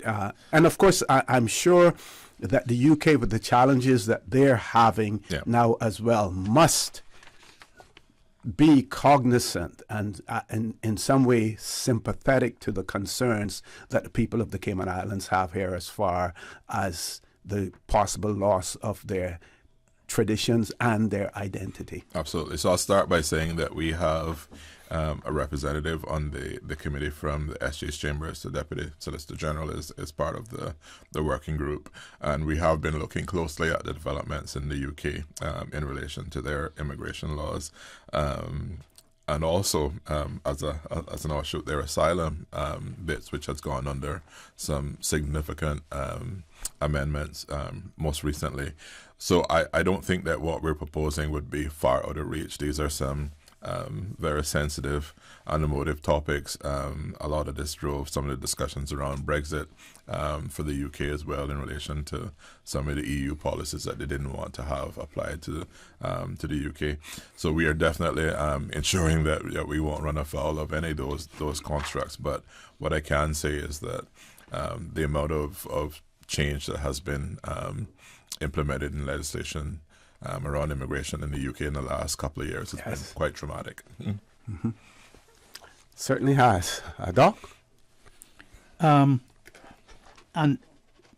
one of the other things that we will be looking at, that the committee, the criteria is that we have in the future residents have the skill sets and expertise that is not already available in adequate measures in the islands and will not be in the foreseeable future, so as to prevent positions from being permanently blocked for Caymanians who are currently in the workforce or will shortly qualify to take such jobs. That is a very important part of our mandate, and we will be looking at that, and we will be the questionnaires that we will be sending out to the public will reflect those will reflect those things that we'll be looking at and needs, and it's from then we can access what skills that are not available and what skills that we are going to need. But I think at a broader picture, and this is probably not part of our mandate, but at a broader picture, the government at some time is going to have to decide what Cayman will look like 40, 50 years from now, to be able to accurately come to the conclusion, this is what we need, this is what we don't need. They are going to have to face that fact. They have to come to that conclusion. This is what Cayman will look like 50 years from now, and these are the needs that we are going to have to sustain ourselves then. And because if we don't do it if we don't start to do that now, we are going to be worse off 10 years from now than we are today. Okay. We have two callers on hold, even though we haven't opened up the phone lines yet. But we're going to grab those two calls before we go to the commercial break, Paul, and then we will still let you know when we're going to actually open up the phone lines. First caller, good morning. Welcome to For the Record.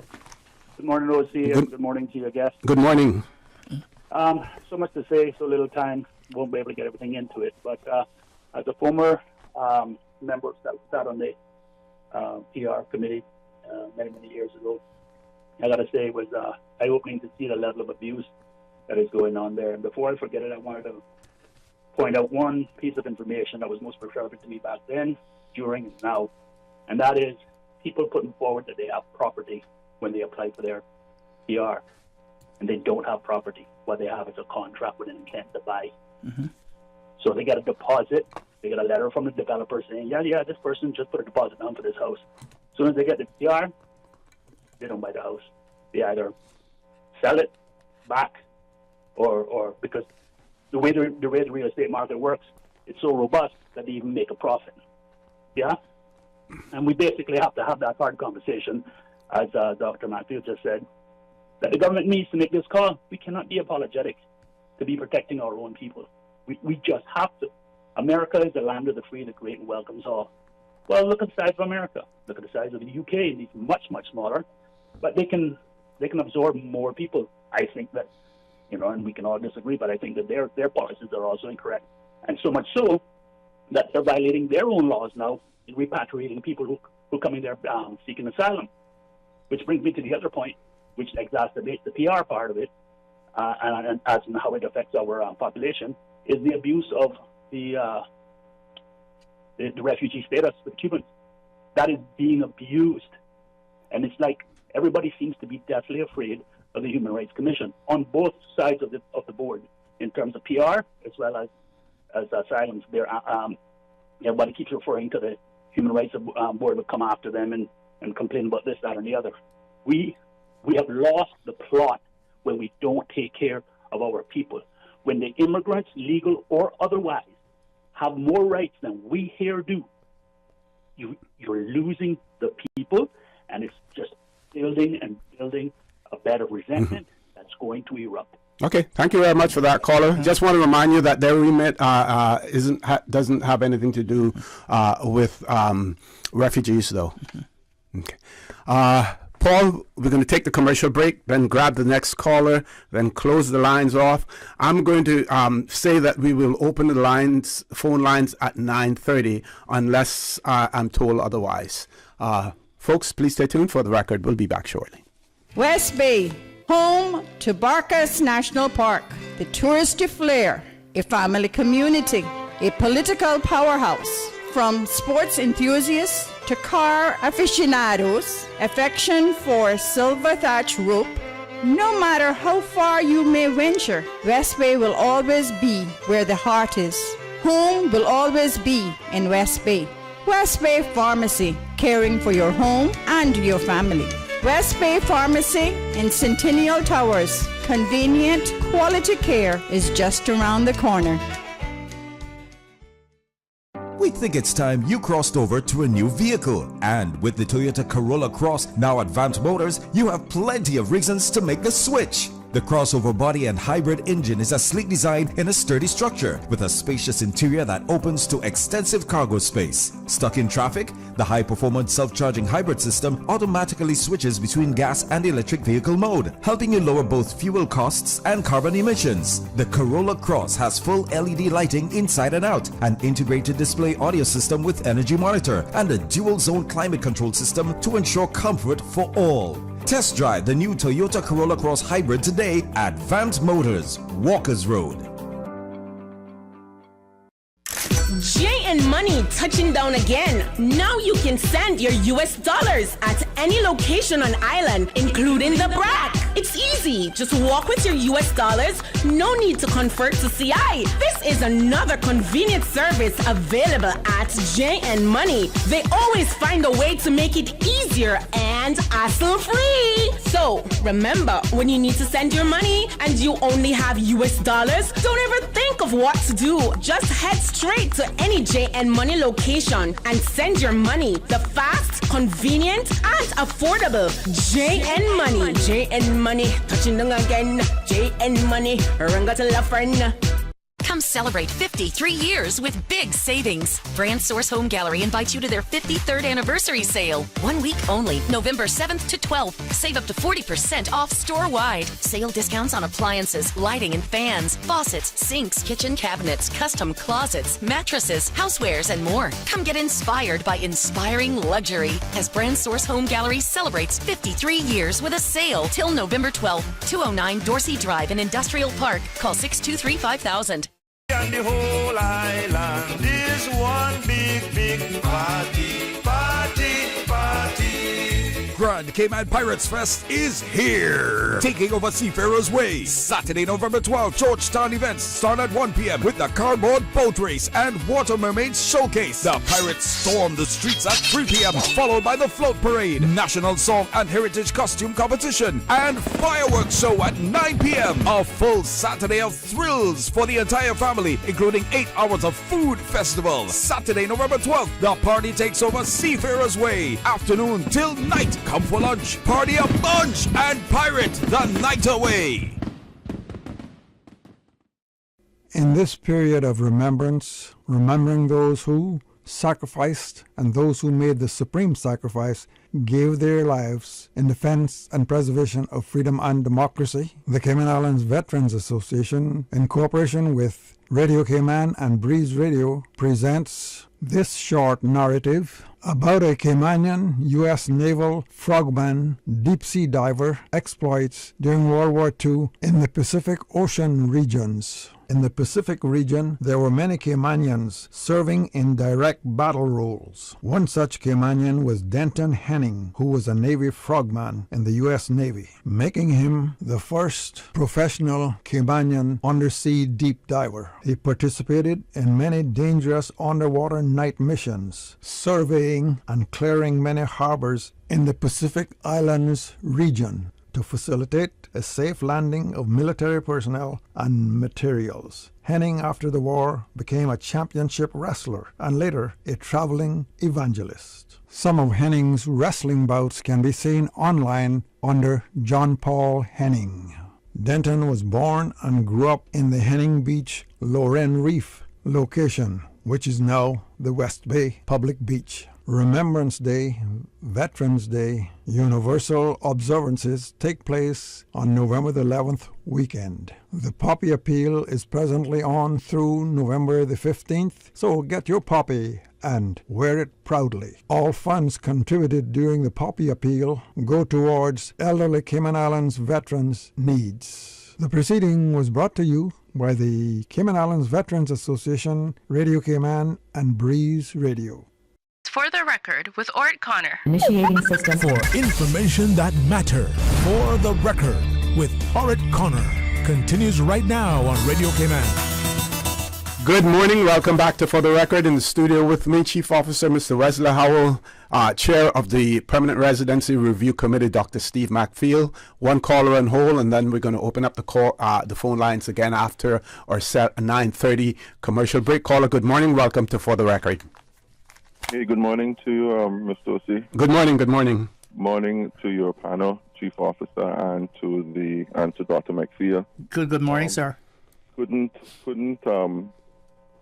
I couldn't agree more with the last caller. It's amazing how our thoughts pretty much are succinct in terms of his expression and the ultimate goal. I would recommend. Sorry, let me first start by saying it's an interesting conversation and really educational as well. And I think this one is perhaps a little different in that we don't have our elected officials in there, and we have those who we have Mr. Howard there, who is able to help lead policy. And I'm hoping that this is strategic, and a good chairman as well, who was put there for a particular reason, that the policy is driven from the bottom up rather than the top down, because I think that may be much more useful in this regard in your efforts. And keep at it, Dr. McField. I know you're. I've heard you too much to doubt your thoughts and mission. What I would say is this: I would only encourage that perhaps we need to pay much more close, or we need to pay more attention to our census numbers and what that is saying. And I think if there's an underscore or something to take away or something that should be helping to drive policy or drive the government's target is to look at the situation in terms of Caymanians being overrun in their own country. And if we take that single statistic of having a certain percentage that, maybe we put that as a marker, Caymanians and Cayman cannot be less than cannot be less than 60%, for example. Start high, and perhaps we'll get, something that's more reasonable. 70% if you want. And I know that's going to affect so many things, but we have to start somewhere. I think the ultimate for Caymanians, and the gentleman before me perhaps said it well, we have to be very specific and concrete about our goals. Our goals is that Caymanians are not overrunning their own country, and let the spin-offs work as they may. Dr. McField mentioned a while ago as well, one thing that's also overlooked that was in the law for a very long time is the whole notion of the need for a Caymanian. So the immigration law has to work in tandem with the whole entire permanent residency board. All these things need to mesh together so that they are meeting our goals, and we can't overlook those. And finally, thank you, Dr. McField, for highlighting the fact that we can discriminate, if you want to use that word, or we can be very specific in regards to laws and our policies that go about protecting Cayman. We kind of glossed over that, but that's very serious. We use the Constitution, which is the highest law of the land, to underscore all the other laws and stuff that we create. So why can't we not make sure that we're tapping into that end of it? And the final thought is this. I am shocked that we still are importing people from halfway around the world to come here and wash cars, for example. And be that as it may, obviously there's some Caymanian who owns the company. I would hope so. But what we're finding is the disturbing trend in regards to many of these people who are in those particular types of categories who are gaining Caymanian status, and they themselves then are employing others from their own countries in that particular field, and they're crowding out many different industries and businesses in various different areas as a result. The whole entire thing needs to be looked at, and thank you all for looking at it holistically. That would be my thoughts. Thank you very much, caller, for that as well. So, Paul, we have about 5 minutes. A few things that we want to cover here in the meantime. So, gentlemen, the caller before this one mentioned property and the disposal of it, and the fact that sometimes rather than ownership, there's under contract. People need to understand that the board, as well as what used to be called the Immigration Department, Customs and Border Control work, they're not sitting on their laurels. They are monitoring the situation, and I'll let Mr. Howell use the terminology that he used, because I won't steal that away from him about what happens to good news. But tell our listening and viewing audience, how the whole issue of property ownership works and how these things are being monitored as well. So when permanent residency was first introduced, it actually had no teeth in relation to persons that didn't pay their fees or didn't continue to meet their obligations under which they were awarded the points in the very first place. When the teeth came in relation to revocation and administrative fines, not just for the permanent residency holder, but for employers as well, when it sparked the whole, are you Caymanian? Do you have a work permit? Do you have a right to work? Let me see your documentation, because I don't want to get fined as an employer, which sparked a whole nother line of issues. But that annual declaration that all PR holders with right to work have to do, they have to certify whether or not, in writing, whether or not they still meet or they had any changes to their makeup. So for those through marriage, they have to declare whether or not their marriage is still intact.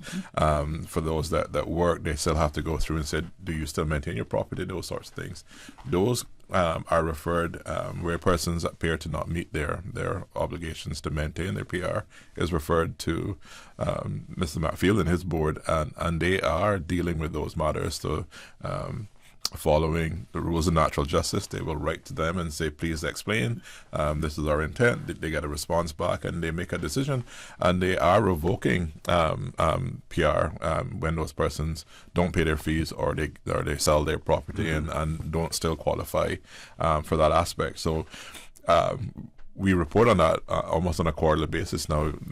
We send those through to Cabinet for note, and then we issue press releases. There's one about to release, if not today, early next week. Okay. The unfortunate part about those sorts of things is that they tend not to make the front lines because they're good news stories, not issues that people can beat us over the back with. So we'll try our best to ensure that those numbers get out there and people are aware of the work that Mr. McField and the investigators at work are doing in relation to those the Deputy Governor's Office as well is also flagging some of those issues when they come through for people being naturalized. They do another marriage check. They check to make sure that those bits are still in play.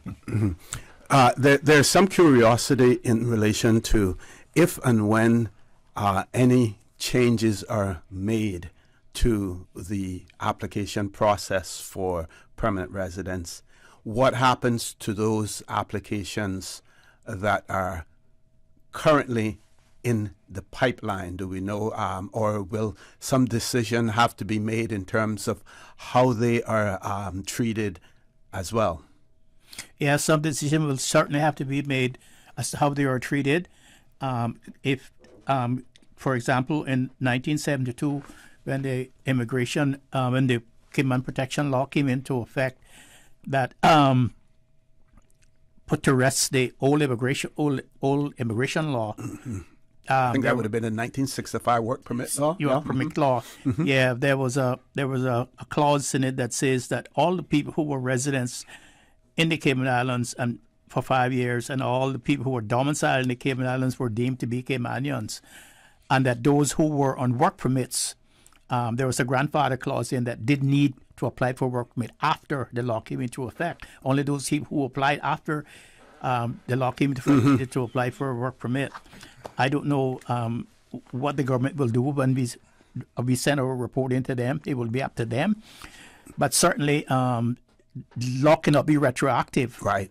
And so some provisions will have to be made in any new legislation to protect those people who were here and who have their applications in. Perhaps they may be able to apply again under the new legislation. I don't know, what that would be something for Cabinet to do. Okay. So you could possibly consider a situation, and I don't know if this, from a legal standpoint, how that would work. But if you have an application that is pending and new legislation is brought in, that you're able to then update your application of sorts to be able to comply with the new legislation, or do you believe that there will be a legal obligation to hear those applications because they were submitted prior to any new legislation coming into place? There will certainly be a legal obligation to hear the applications. Now, how, under what law they will be heard, be entertained, I don't know. Perhaps right now there are people who have made applications under the old legislation, under the old Act, the Act prior to the 1921 Act, and those cases have been heard under the prior legislation, not under the 1921 Transition Act. Okay. Anything you can add to that, Mr. Howell? So, retrospective legislation and the transitional provisions have always been some very ticklish areas. Yes. I can remember over my time down at the Parliament and early before that, listening to the discussions between the likes of Mr. Miller and Mr. Ard McLean when it comes to these things and what it applies to and those. So those are things that we will take great legal advice on and figure out what we can do, because what we don't want to do, as somebody says, is to set it up where the private sector lawyers are challenging and winning on these points of law that we can head off by passing good legislation in the first place. Certainly. Okay, we're going to take that commercial break. Paul, any callers on hold? We have 2 callers on hold. Take the commercial break. As soon as we return, we will entertain the callers. I'm entreating you to please be as brief as possible, because we want to be able to accommodate as many calls as possible as well. Please stay tuned for the record. We'll be back shortly.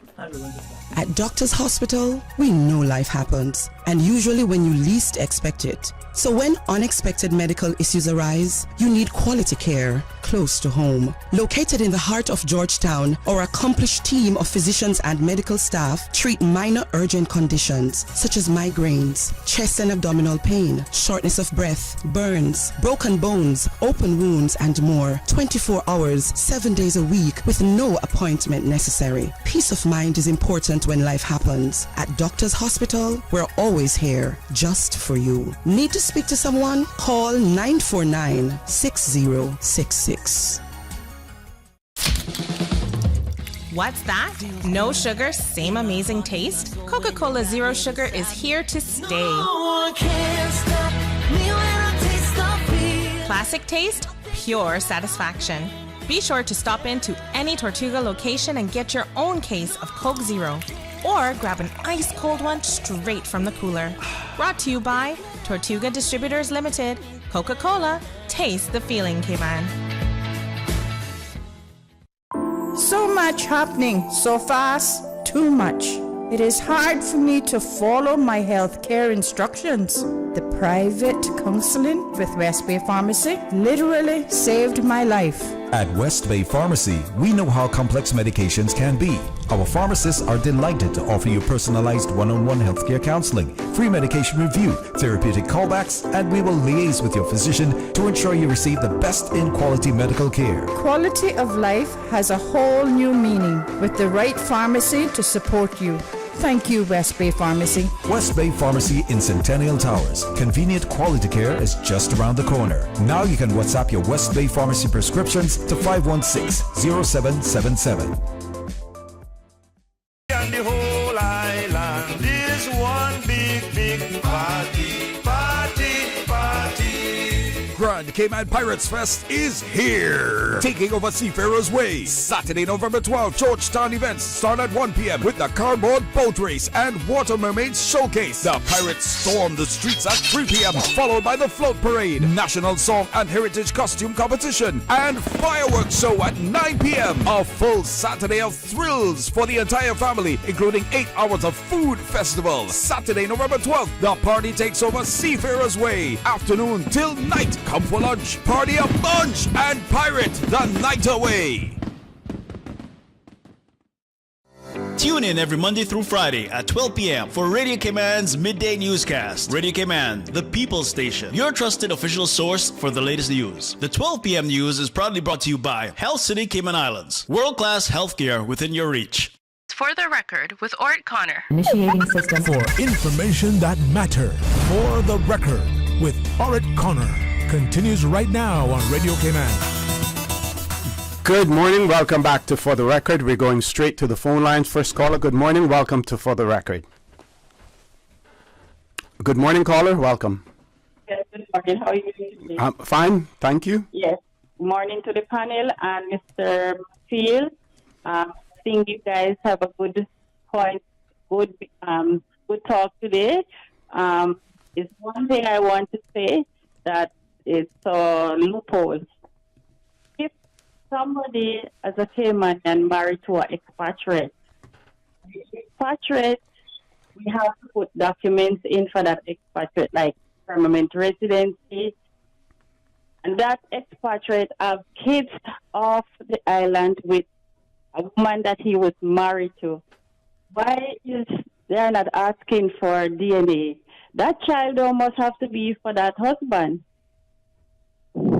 That's another loophole. Okay. That child must have to be for that husband. Do you understand me? Yes.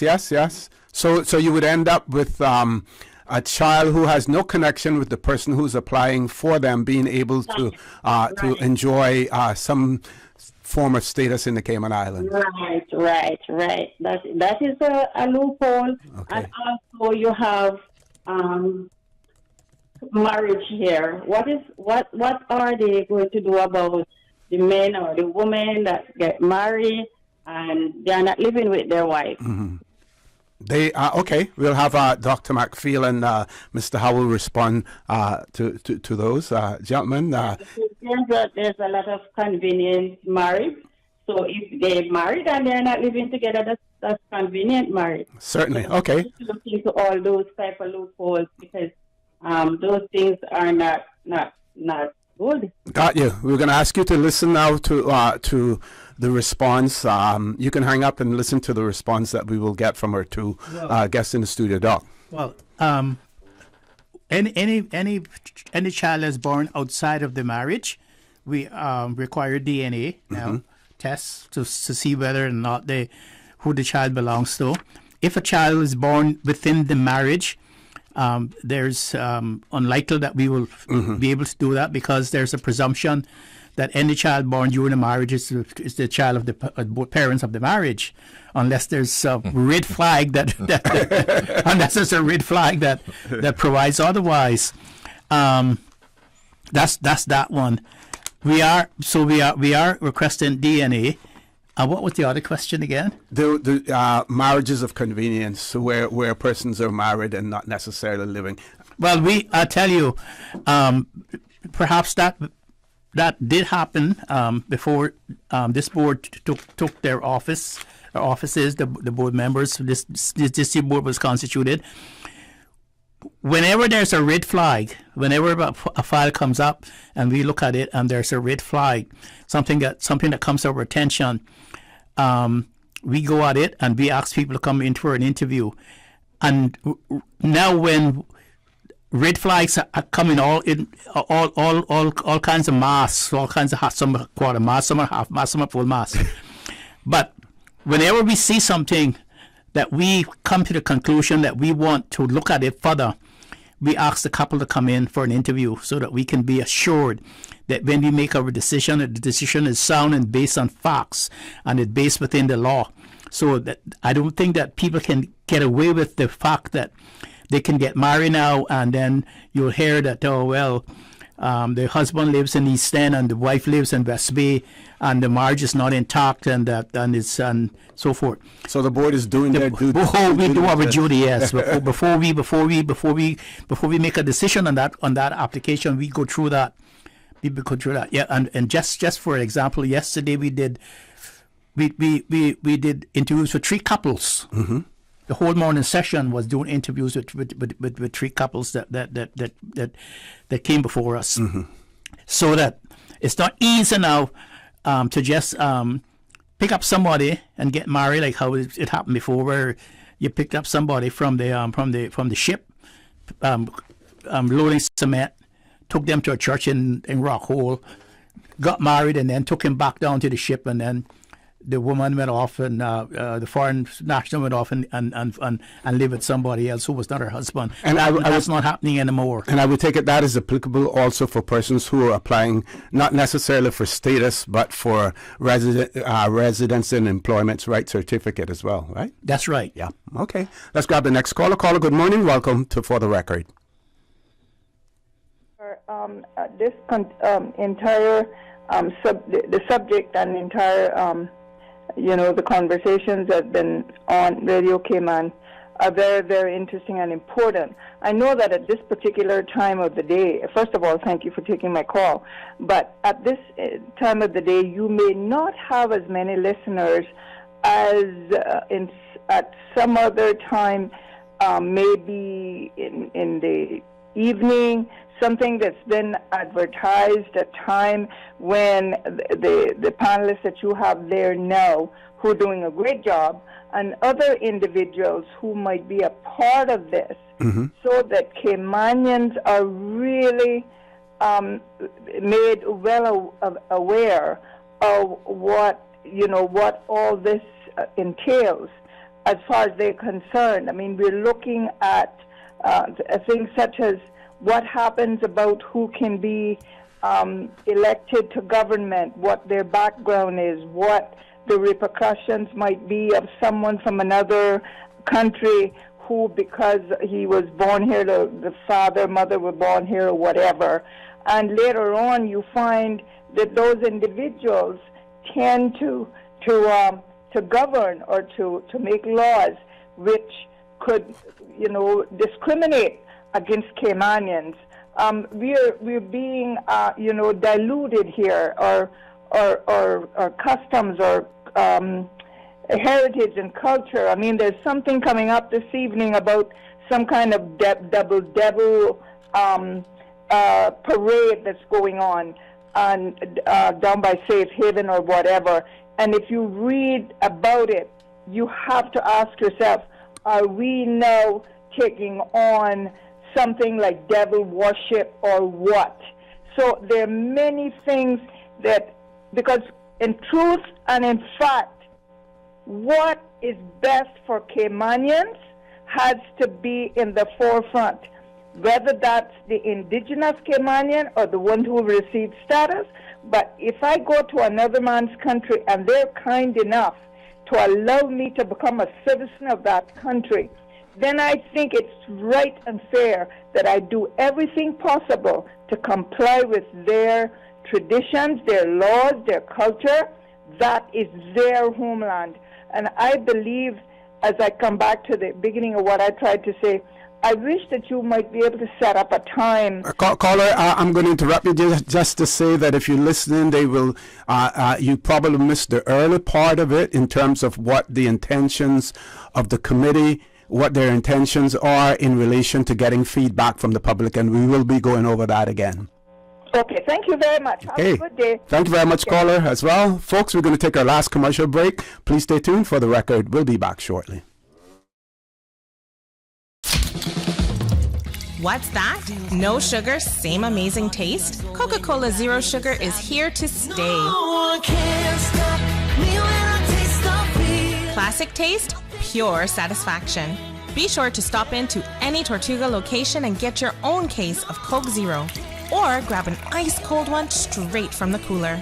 Brought to you by Tortuga Distributors Limited. Coca-Cola, taste the feeling, Cayman. At Doctor's Hospital, we know life happens, and usually when you least expect it. So when unexpected medical issues arise, you need quality care close to home. Located in the heart of Georgetown, our accomplished team of physicians and medical staff treat minor urgent conditions such as migraines, chest and abdominal pain, shortness of breath, burns, broken bones, open wounds, and more. 24 hours, 7 days a week with no appointment necessary. Peace of mind is important when life happens. At Doctor's Hospital, we're always here just for you. Need to speak to someone? Call 949-6066. Come celebrate 53 years with big savings. Brand Source Home Gallery invites you to their 53rd anniversary sale. 1 week only, November 7th to 12th. Save up to 40% off store-wide. Sale discounts on appliances, lighting and fans, faucets, sinks, kitchen cabinets, custom closets, mattresses, housewares, and more. Come get inspired by inspiring luxury as Brand Source Home Gallery celebrates 53 years with a sale till November 12th. 209 Dorsey Drive in Industrial Park. Call 623-5000. Pirates Fest. Pirates Fest, Pirates Fest, Pirates Fest 2022. 3 chairs for 3 islands. Hello, Cayman Islands. This is Carly Davis. Come and enjoy an evening of thanksgiving and praise at Cayman Gospel Fest on Saturday, November 19th at the Lion Center. Come see Cayman's best performers and church choirs. My band and I will be there. Admission is free. See you Saturday, November 19th at the Lion Center with Cayman Gospel Fest. You cannot afford to miss it. Yes. Come out and let's have fun together. Brought to you by the Progressives, celebrating 20 years of service to the Cayman Islands. Attention farmers, in the event of a storm, the DOA reminds you to take precautions with identifying and safeguarding livestock. Cattle and horses should be loose in pastures that are not prone to flooding. Other domestic livestock, such as pigs, goats, and chickens, should be kept safe in their pens and cages above flood level. Livestock aged 2 months or less should be secured with their mother in a pen or kept loose with their mother in a safe and sheltered area. For livestock emergencies, call DOA Veterinary Services on 916-2218 in Grand Cayman or 925-5765 Cayman Brac, or email ci.agriculturevs@gov.ky. For the record, with Orett Connor. Initiating system. For information that matter. For the record, with Orett Connor. Continues right now on Radio Cayman. Good morning and welcome back to For the Record. We have 2 callers on hold. We're going to make those last 2 calls. But I want to say to you and the 2 panelists here this morning, they will be also reminding you of the measures that they will be taken to seek public input on these changes that are being considered to applications for permanent residence as well. So Let's grab the last two callers. First caller, good morning. Welcome to For the Record. Good morning. Good morning, sir. How are you? Mr. Steve Dorsey and Dr. McPhail and Mr. Howell. Good morning, sir. The first thing is I'd like to ask Dr. McPhail, the terms of reference under which you are working, sir. A lot of times these committees are formed and people don't realize that you're limited by the terms of reference given to you by Cabinet. Are the terms of reference published anywhere that somebody can see them? I don't think so.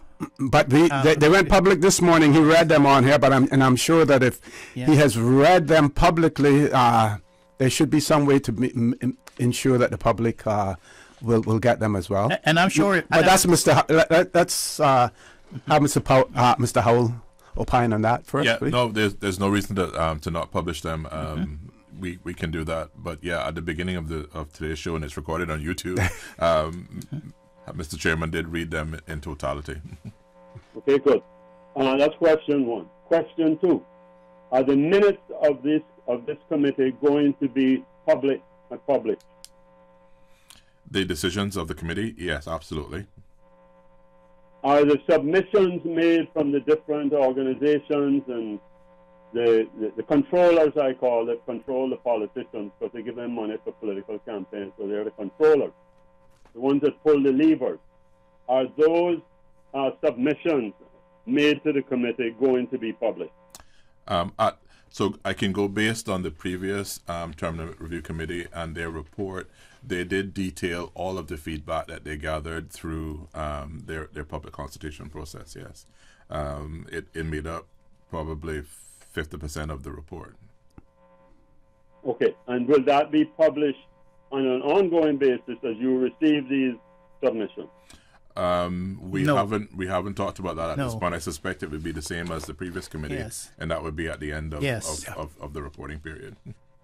Okay, the reason why I'm asking that, sir, is in other jurisdictions that are moving away from the silos of secrecy on which our government has been passed, but moving towards more transparency, and not just in print, but in actual practice. I would suggest that on a subject that affects every generational Caymanian, that those minutes and to see who is lobbying for what and what organizations, because while you have this committee ongoing, Dr. McField and Mr. Howell, rest assured that the politicians are getting a lot of submissions that will go to them directly. And all it should be anything that affects governance, even by the Constitution, because Section 19, I think it is, that says anything that affects a member of the public, a lawful administrative action, should be published. And there's lots of that type of information. I'm not talking about secret information that is never available, but yet still it forms part of the decision-making process. So this committee does its good work, puts it in, and then they receive all of these submissions that for now, most of the time, are submitted in secret. And so what comes out at the end of the day? So, caller, you would recommend then that any submissions that go to the ministers, the politicians, they should really refer them to the committee? Well, if they want to discuss them, but whatever is discussed, it would be much better if they receive it in writing. Everything should come through the committee. Right. Okay. Very quickly, your last point. And so, well, it is talking about openness and transparency, because there is so much that goes on. The input in decision making that's done in secret with private emails that the politicians have, and some Caller, we won't restrict it though to this committee and the whole issue of PR. Committee. That's okay. All right, sir. I'll go along with that. So what I'm asking is that let this committee be a truly new area in openness and transparency with all of the input. Mm-hmm. Because we do not have a country development plan, a country policy plan. The difficulty Dr. McField and Mr. Howell has, and I sympathize with them, is that you never know really where the country, what the policymakers, the politicians, where do they want to take the country? 100-story buildings, 150,000 people as fast as possible. What's their objective? Should Caymanians be 15%, generational Caymanians of the population? What is the objective? If that's what they're working to, it apparently from the outside looking in, that's what they're working towards, well then that will influence the decisions of the committee. Form follows function, or should. Okay. So the form of our immigration, it should fulfill the function, and if the function is to take us to 150,000 as fast as possible, to be the super speed growing population in the world, which we are now, the top one, then that will influence what the committee does to avoid them wasting time when the rug is being pulled on them from the politicians. God bless you, sir. I'm going to leave you with that. Thank you. Thank you very much, caller, for that. Paul, we still have one caller, or that was one last caller? Caller, good morning. Welcome to For the Record. Yes, good morning. Good morning, sir. Mr. Howell and Dr. McField and OC, good morning. Yes. Good morning, sir. I said in a WhatsApp question there, but gentlemen, I remember years ago when Mr. Connor was in charge of immigration, when people were getting their Cayman residents, the picture used to be put in the compass for 3 weeks. Why was that stopped? Because sometime back I called back a couple of years back, and I remember the gentleman, Mr. Ben Mead, I think he said that was a violation of human rights, putting the picture in the paper to see who was, getting documents that people could put in their comments about it. Will that be initiated again, gentlemen? If not, why? And quick question is, Mr. Howell, why can't the voters registration cards be used as national ID? Because places I went to, and a lot of people are saying the same thing, is that they'd rather take the driver's license than your election card. Mm-hmm. And I think that the election card should be more authentic than the driver's license. And the last one is, Mr. Connor, your 1-800 number is not working. Okay, we'll have the technicians look at that. Thank you very much, caller. And gentlemen, could you please answer me those? We're going to have them answer them to you right away. We'll start with Mr. Howell with your last question about the driver's license and voter's ID. Thank you for the question, caller. As set out in the Elections Act, the design and the fields that are the information that is printed on the election card is prescribed by law. What is missing from the cards by law is an expiration date. So it is the expiration date that is causing some issues with the institutions that do know your customer criteria, and they want a form of ID that has an expiration date. The fact that this one never expires causes them some problems. So it is actually the expiration date that is the issue. As work continues with the national ID and the legislation for that has now been gazetted, there's a view that ID can then take the place of the voter ID card, because we would then be able to tie that information into that central database and have it available for individuals that way. Excellent.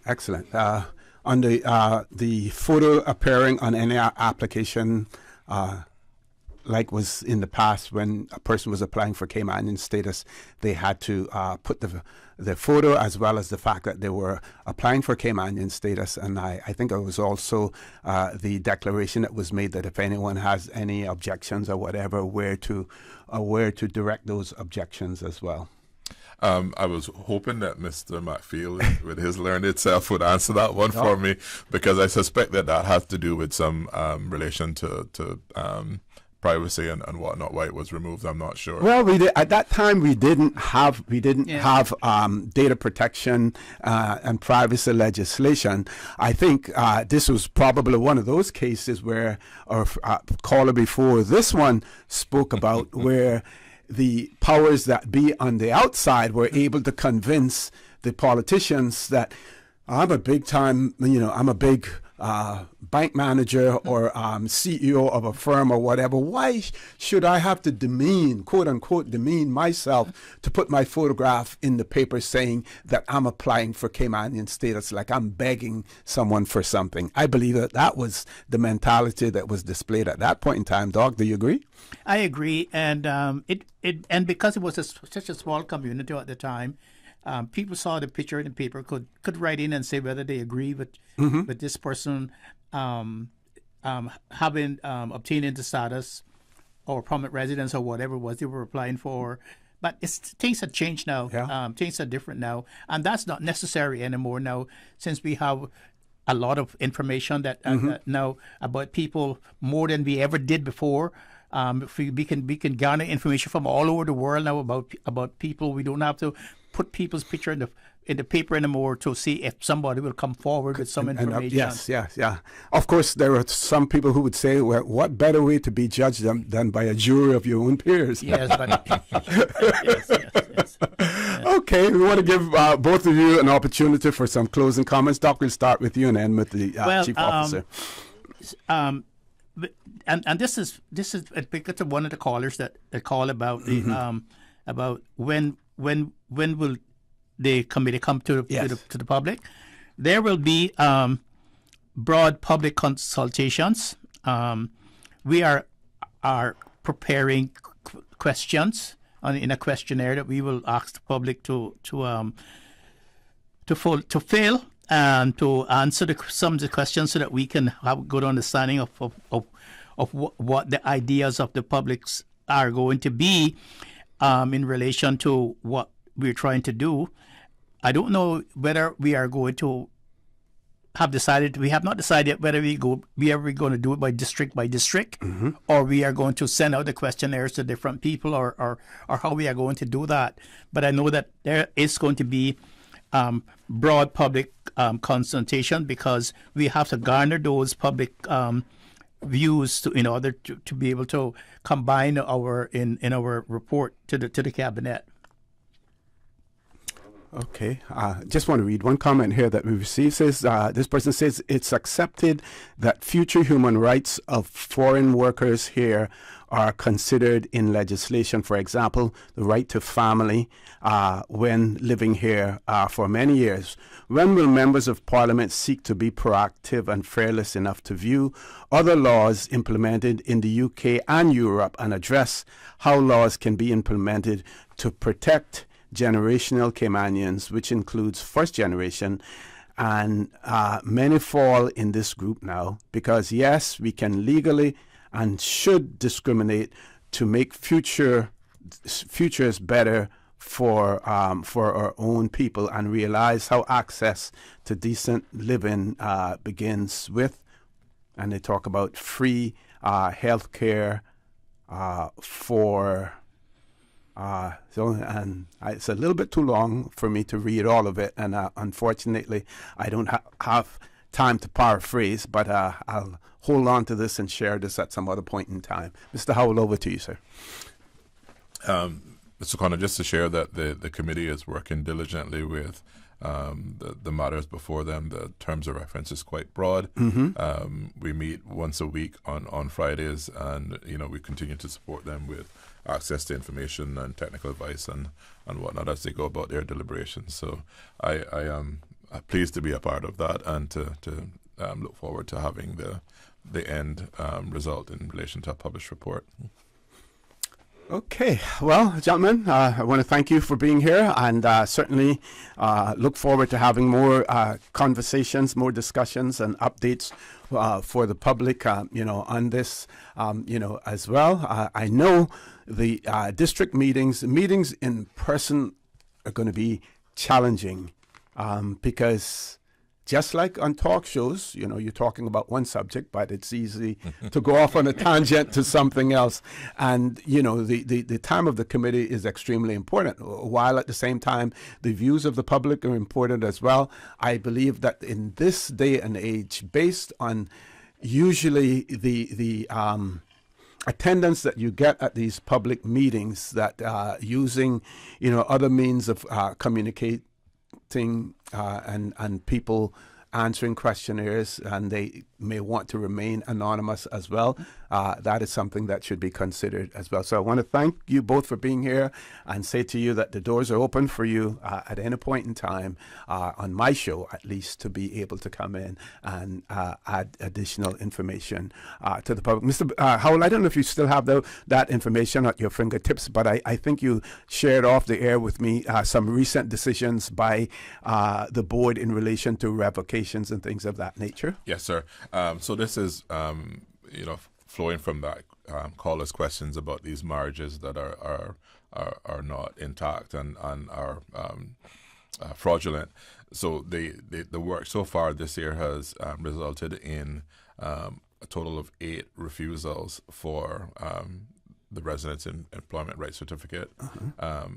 11 that were previously granted were forfeited, and then 12 additional ones were revoked by the board. So the investigators at the work department are working quite diligently at this.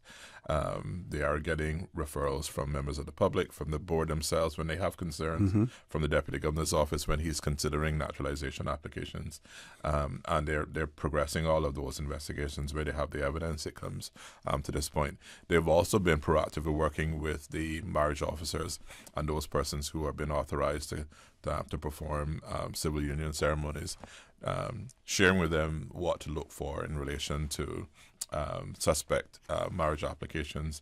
And I'm pleased to say we've gotten feedback that marriage officers are now refusing to marry individuals where they have strong feelings that the individuals are doing it for a share immigration benefit and for that convenience. So some great work going on there, but this is a matter that is of significant national importance as well. So Certainly, I thank certainly. the team for that. Yep. Folks, I want to thank you for allowing Radio Cayman and by extension For the Record into your homes, into your vehicles as you traverse the busy roads of the Cayman Islands, into your places of work, wherever that may be. I also want to remind you that we are our brothers and our sisters keepers. There is always someone out there who's less fortunate than we are, and I ask you to extend a helping hand to them. If you can't do that, then I suggest you donate to a worthy charity, because we always want to consider those who need, not necessarily those who want or even those who crave. So I say to you, have a great day. Continue to support your radio station, Radio Cayman. Join Sterling Dwayne Banks at 12:15 for Talk Today. Remember, bear in mind Remembrance Day also, and the services and the ceremonies taking place on Sunday as well. And as usual, we ask the good Lord to bless these 3 beautiful, wonderful Cayman Islands. For the Record, proudly brought to you by Pirates Fest 2022. Stay in the know. Get the full event lineup at piratesfestcayman.com. Vamped Motors, the only authorized Ford and Toyota dealership serving the Cayman Islands. Coca-Cola, available across the Cayman Islands from Tortuga distributors. Accept no substitutes. Taste the feeling with Coca-Cola. Brand Source Home Gallery, inspiring luxury. West Bay Pharmacy, taking care of your health. And JN Money. From abroad to yard. Fast, affordable, convenient. Doctors Hospital. Peace of mind is important when life happens. Doctors Hospital, always there for you. Call 949-60